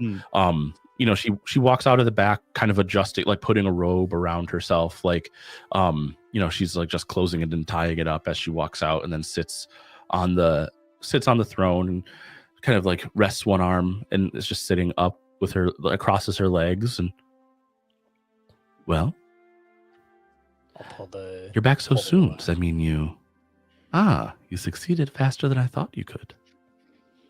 out. That's Yeah. don't trust that we won't accomplish what you've given us. Yes, we are accomplishers. Yes. Is that our group name, Accomplishers? Is The that- accomplishers. No, no. No. Should not be. No, I don't like Hey, it. That no. was supposed to be a dumb line. Everybody stop. Yeah, It's only to say that I'm impressed. I wasn't trying to insult you. we did it rather quietly too. Were you insulted? Was that? Weird. Oh, She seemed offended by my statement about the speed at which Oh. you accomplished the job. That's all. Yeah, I just took it as a positive. no, I just talk. I'm just Oh. talking. Oh, okay. I- Anyway, Well, she reaches out her hand. give it to her, guys. I give it to her. She takes it. And payment is of course in order. And she snaps and somebody comes out of another room that like just immediately has 6 bags of coins ready and presents. Those are perfect. Yeah, I collect them. I'll distribute one to each of you, I guess. And Sounds then good to me. He the rest of this. Sorry, what? I'll just put one to each of you, I guess. I don't know. I was like, if you guys are mad that I don't give you more somehow. And then yeah, the other 3 will be going to the temple. It was a pleasure. Goodbye.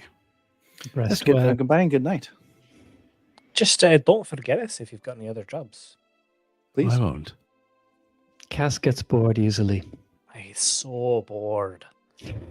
I can see that about you. Very well. Stay friends with me. You won't be bored often. She winks. Oh, Huh? that's a promise I'll have to take you up on. Please do. The rest of you are welcome anytime as well. Her eyes like linger on Pellis. Thank you. Very much. Alice, it seems that she also notices that you look better without all of your steel. That's Jared. That's Jared. Oh, sorry. I'm not wearing steel. I suppose I am just taking a fancy to everyone tonight. Okay. Well, thank you very much. We're going to go to sleep. Good night. Don't be strangers. Never strangers again. We do know each other now. Yes. All right. All right. Good night. Good night. And she just sits and waits for you guys to go. And we leave. What was that about? She's flirting with all of us. Not with me, I don't think. She didn't No, address me at all definitely either, not. which I'm fine I am with. far too old for her. Yeah, you're not old there, Lyrian. I'm sure there's someone we can find out there for you. Yes, Librarian. perhaps the attendant at the library. I was actually wondering, Lyrian, if how is that like a taboo among elves to date like any of the younger races ever? No, not so much. It is simply a difficult thing to choose. Because they're always going. I mean, especially at I mean, where you're at in your life, there can't be one as old as you. So if you were to fall in love with one of the shorter lived races, you Once again, that librarian seemed to be at The least closest close- in age at among least humans, close at in least. age. Yes. But That as still the older I wouldn't get, be- the more I would consider dating a race that perishes sooner, for then I shall have less years to spend without them. oh, that's interesting. That's so romantic, Lyrian. I was not trying to be. I knew that. I think that makes it more romantic, actually. I shall have to think on this. All right, let's Yeah. bring this gold back to the shrine. Let's just then. go back to the shrine. We're walking. I'm picturing this as the walk home. You Yeah, know, this- like yeah, yeah, for cutting it up. For No, sure. because we're not even done. Pellis had more questions. So then he continues. Yeah, I know I'm at least part elf. I know my father had some elvish. I was just wondering, like, do you know about like a mixed person, like, and what kind of like lifespan they could like expect, or anything like that? This is something that has been discussed somewhat in the Waking Root, for we are not merely a band of elves, but of all races. Right. But it seems that the span of life for those of mixed heritage is very variable. Oh. It would be Well- hard for me to promise anything. No, that's fine. It only mattered. Well, it just doesn't matter anymore. I was just curious. Yeah.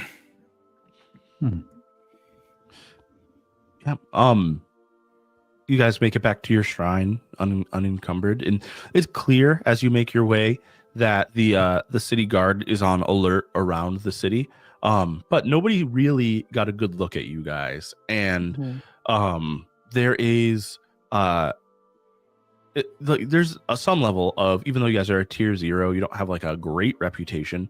The city guard knows who you are kind of in general. And so especially seeing all of you together, especially seeing Pellis and Lyrian, who are both incredibly recognizable, wearing specific vestments, and Lyrian being Lyrian, they recognize your party for who you are, and you're not accosted by them.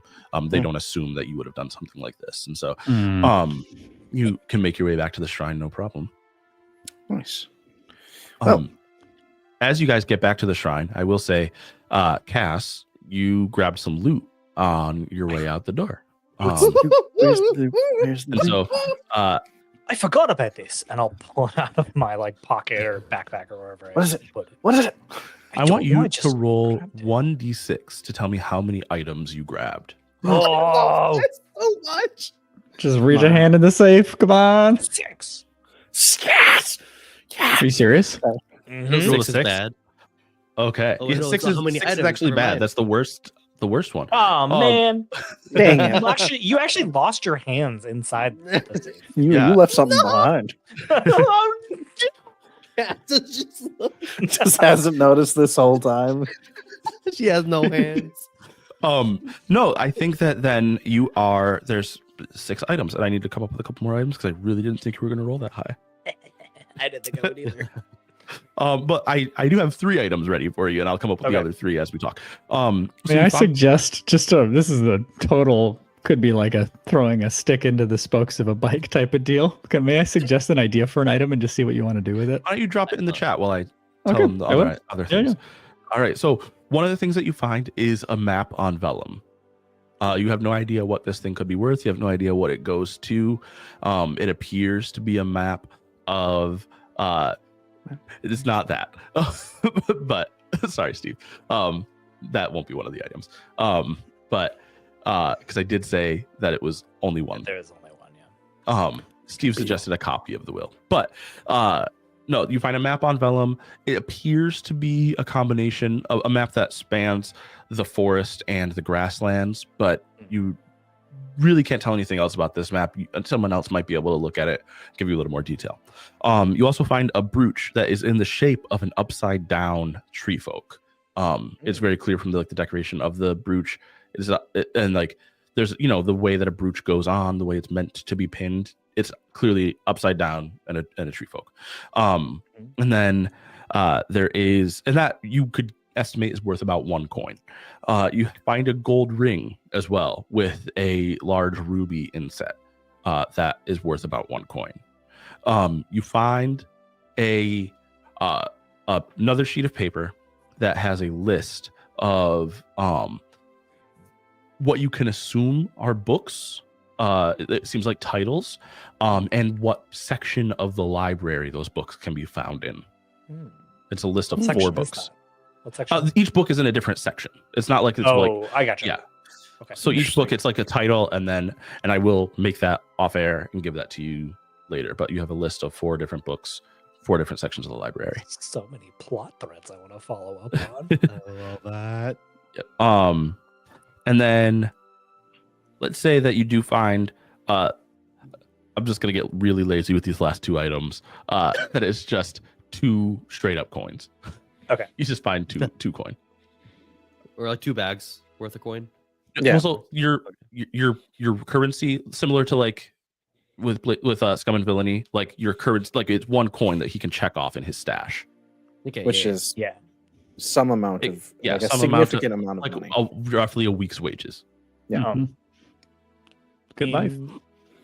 I love that. In the future, Johnny, there is I don't know if you forgot about loot die in this game. I did. That's just like a thing. Where basically like when you would gain treasure or other valuables that don't serve a mechanical function, you gain a loot die. And then at the end of the job, you roll your loot die to determine how many extra coin you get from that. If you don't want to in the future have to come up with a bunch of shit. Yeah, I did want to give you like items. I wanted to like generally offer you guys items at different times. I love it. But next time what you could do it. And next based on time that, what I you think could the do- 2 coins is super reasonable from what you rolled with. Yeah, with for your sure. stuff. For sure. Next time you could just be like, here are the items you get for like plot thread, like narrative purposes, and then be like, and then roll 2 loot die. Or something like that. Cool. Fun. Awesome.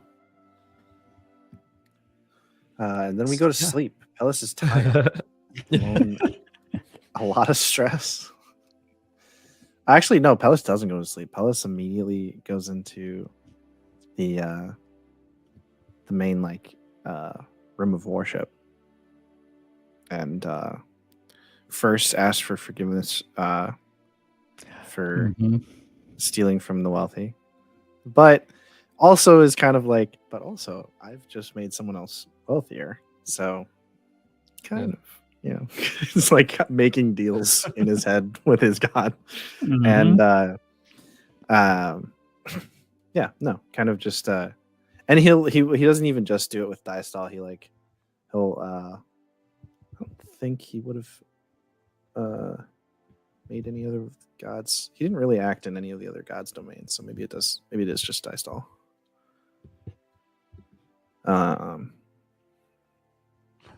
You would have been in Leon's domain a little bit, acting in the shadows, in the dark. Oh yeah. And then he there's like a, there's like a tentativeness in the way he prays to Leon. Like he's afraid of her and doesn't. She very much intimidates him, but he thanks her for guiding them and guiding us and allowing us to Mhm. successfully carry out our plot. Nice.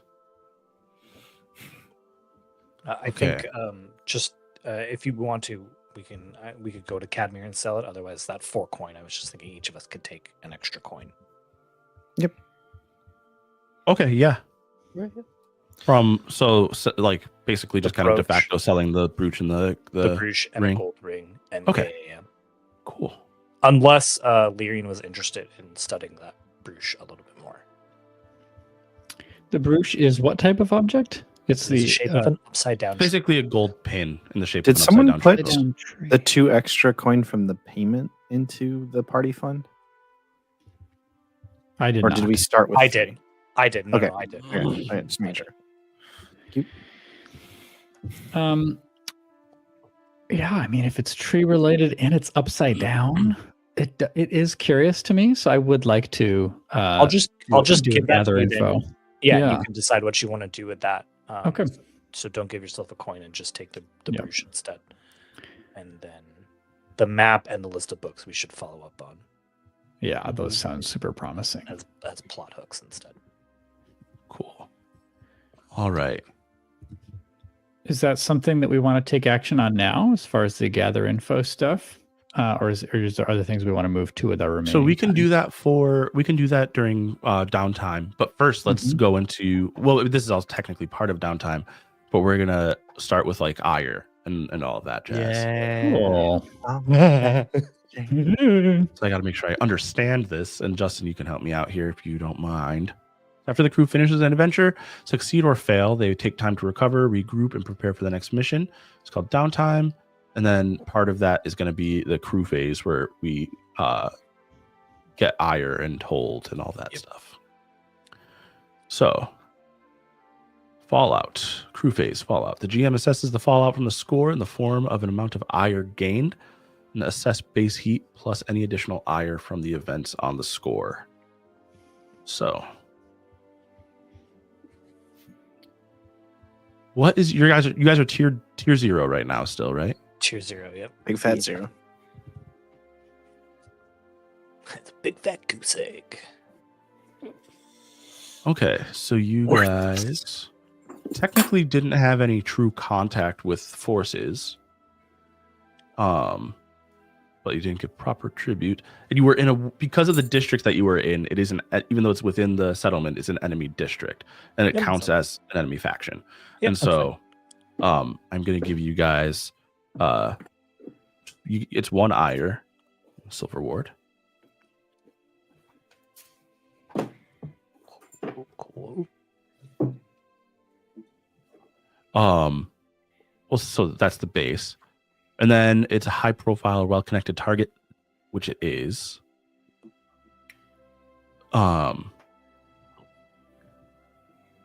Combat, destruction, or mayhem, or at war with the faction. If they stole something valuable. You did steal something valuable. So it's probably several valuable things. Yeah. Really one thing that's valuable enough to adjust the ire. That's fair. But it looks like that's all that you guys did that would adjust the ire. It's not bad. So- not So bad. plus 5. Pretty smooth Pretty job. smooth first operation. This is so funny Yeah. coming off of our Scum and Villainy game where literally Yeah. every job you're like, yeah, 15 wanted. Whatever, dude. It was never that much. It was a lot, like every time. Yeah, so you have 5 ire in the silver ward. Do we have a spot for you guys to keep track of factions and stuff on the? I will have Or to. do we need to? Yeah. I'll Because just we had make like a- one track for ire, Yeah, but we were. Oh yeah. I'll add to it and make a I'll add to it and make a little note. The way the wanted and heat section worked in our other sheet was probably a good thing to Yeah, copy here. that's probably what I'll end up Mhm. doing here. basically just copy the ire and wrath and then label each of the sections. Yeah. Okay, Good. we did coin or payout and everything already. Mm-hmm. XP. All right, and so if you're tier 2 or lower, your settlement is not established enough to take care of itself. Pay coin equal to 1 coin for every 4 coin you earned from the score to maintain the settlement. If you can't or won't pay, ask the GM if you can go into debt, accept a favor instead, or if the problems of the settlement are too immediate to fix and immediately cause a problem for you. We earned 8 coin, right? Between everything that we got, which means we have to pay 2. Does that include the? I would not include the additional loot as part of. Okay. That makes sense. So Then it's just barely. So it's 1 coin One because coin. Yeah, let's 1 just coin pay for it. every 4. Yeah, we So it's 1 coin. Let's pay it. Yeah. So we'll take 1 from the party funds. Cool. Mm-mm. Cool. Yeah, we Pellus finishes praying, and then the roof, like just like a section of the roof caves in, and he's like, "So much for having." The money burns fast, basically. All right. And then do you want to deposit any of your coin in the bank or keep it in your... Does it earn interest in the bank? No. It does not. Is it hard to take out of the bank? No, but if we have wrath levels, we lose access unless we find some way to access it as like a job or something. Okay. Then I Okay. don't think any of our loot will go to the bank for now. For now, yeah, Okay. I think we're good. The other thing that is worth mentioning, kind of the opposite side of that, is that if you put your loot in the bank, is out of reach of authorities. If something happens and something happens in a particular direction, I can have the authorities raid your settlement and take whatever loot is there. I think we need to be liquid right now. We have little cash. Fair enough. I think it should be liquid. All right. So there's no entanglements yet because you guys are not at 6 or 6+ ire. You don't have enough coin to raise your tier or do anything like that yet. So that's kind of where we're at for ire, for that phase so far. Next is the scoundrel phase. And so at the beginning of the scoundrel phase, for each character, restore your armor or special armor, remove all level 1 harm. If you have a safe place to rest, add 1 tick to your healing clock. Nobody got hurt, so you guys don't need to worry about that this time. Justin? Do we reduce ire? Reduce ire for each 2 status or more you have with a tier 3+ faction, which you don't have. Okay, all right. Just wanted to check. All right, yeah. And the crew may reduce ire by 1 for each coin they expend. Do we Oh, want yeah. to do that? I'm good. Yeah, it's fine. Yeah, I think skip it. Yeah. Yeah, you guys haven't run into anything that's like a issue because of the ire yet. So Yeah. all right. So the rest of downtime consists of vice activities. Each player can do these in any order. Each pursuit includes a question or 2 to prompt role playing and future gameplay possibilities. So first is vice. We won't have to do it in order. You guys can kind of tell me what you want to do during downtime.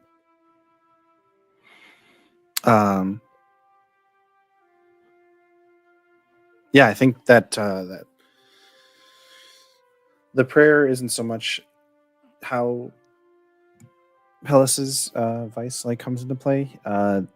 The next morning he's probably like going to spend that cred for the upkeep that we had to spend, and I said cred coin, and while he's out, I think he's also like, hey, have you heard of our Lord and Savior Dystone? Just like really tries to be like very casual youth pastor about it, and is not, but he does it to basically everyone he ends up talking to. Mm-hmm. And like he'll like stop and like help people, like if they're like struggling to like unload a cart or whatever, but he will basically take every opportunity he can to be like, hey, we're finished fixing up the temple just down the way if you want to you know, any of the gods, any worship, any method of worship is welcome. You know, just fixing up the shrines. Any sort of what is it called, the collection plate?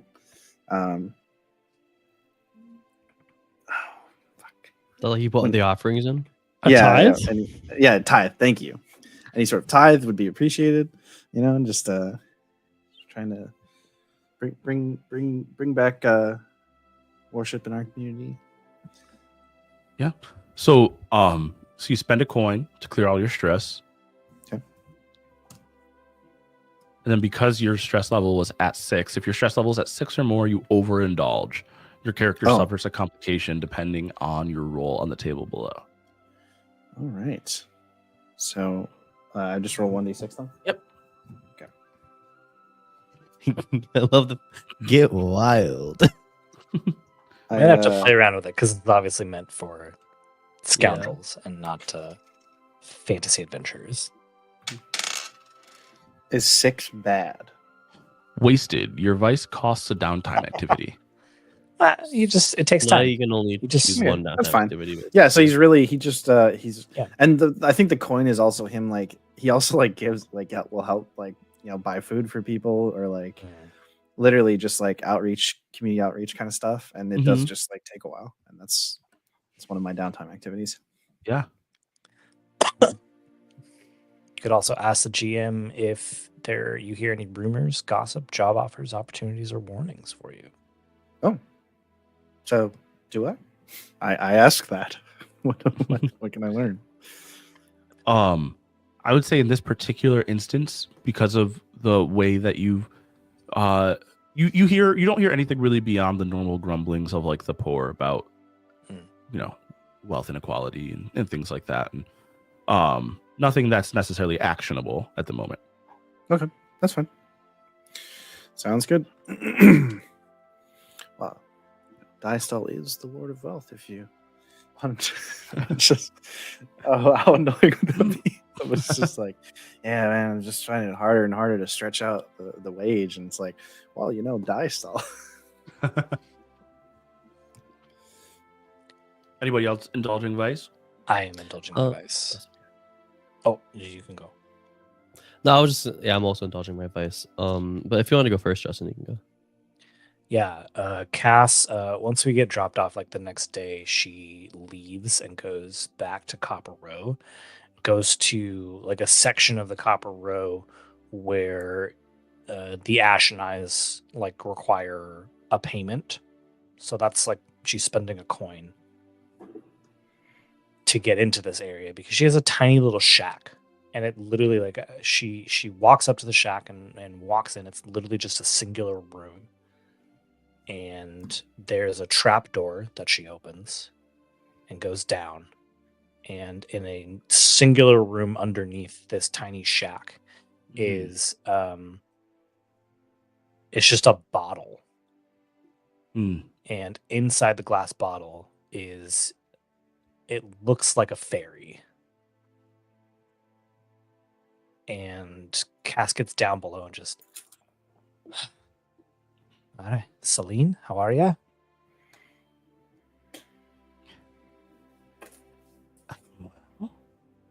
Good, wonderful. Got any more of those prophecies for me? Maybe something that'll stop this spell from happening? She closes her eyes for a moment, and then when they open, you know, before they were closed, they, you know, kind of normal looking eyes for any sort of a fake creature. It would be pretty similar to any other creature's eyes, like a white and iris, all that kind of stuff. But she closes her eyes for a moment. She opens them again, and there's just blackness where her eyes were before. It doesn't appear to be orbs. It appears to be like a void behind her eyelids. And then she hesitates for a moment.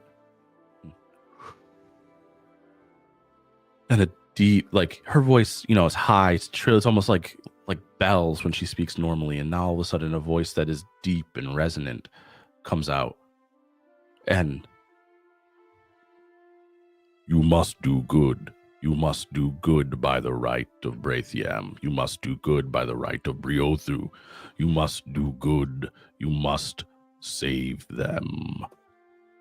The goblins, save them.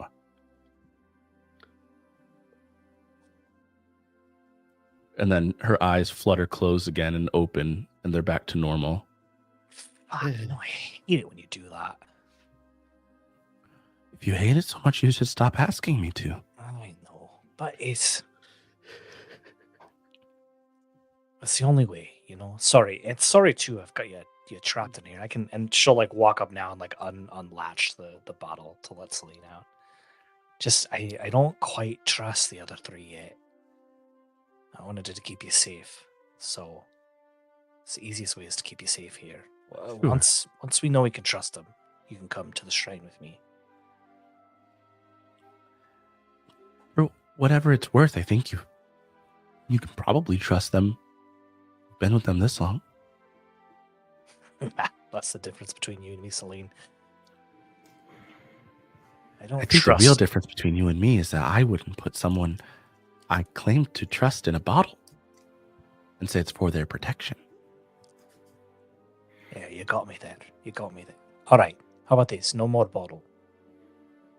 But just stay out of harm's way. All right? Stay down here. I'm just worried about you. All right?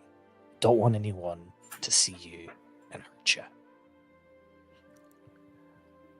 I understand. I've lived for eons beyond your imagining. I think I'll be able to survive, but I understand. All right. Not long. I promise. You can leave here. Okay. I know better than to ask you about the goblins too, but thanks for the prophecy. Yeah, I mean, I don't have any more details than you do. It just kind of comes out of me. I'm not I know. sparing details. I know. I do know that there's a tribe of goblins that lives in the grasslands. That's the only one I'm familiar with. All right. Okay. All right. I'll tell you what. If I find myself going out that way, you want to come with me this time? I would love to. See the sun again? Well, you just want to see the sun. Hop on. She Just flutters up. I'll like lift my hat up. Just stay quiet, all right? Okay. And I'll take Celine out under the hat and just go walk around town so she can kind of just people watch. Amazing. Yeah, she true to her word, stays quiet.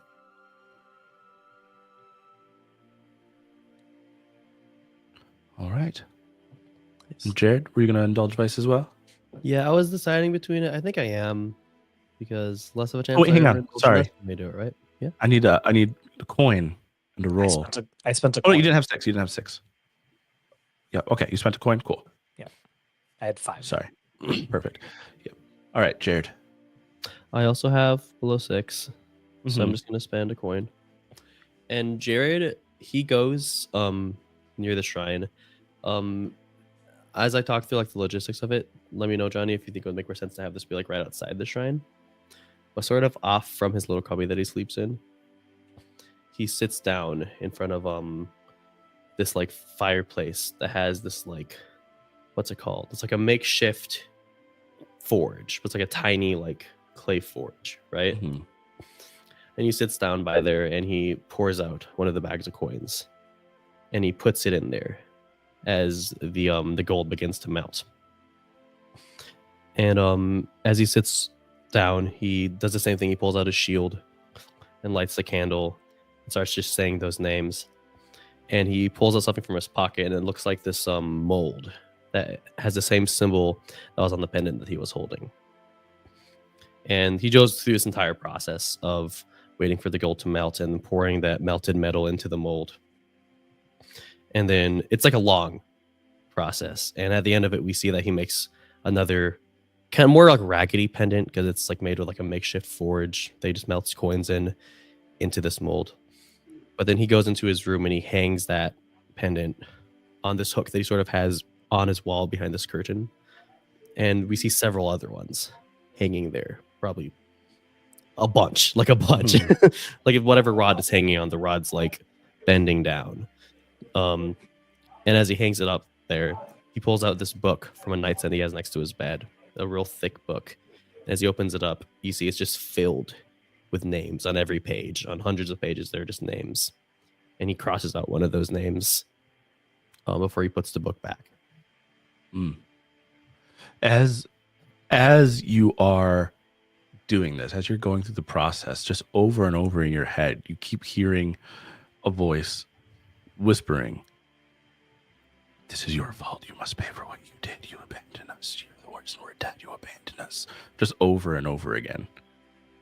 And I think, yeah, this is something that Jared probably hears every single time he does this. And so, but he still cannot get quite used to it. So every now and then, see, he tries to like shake it off or whatever.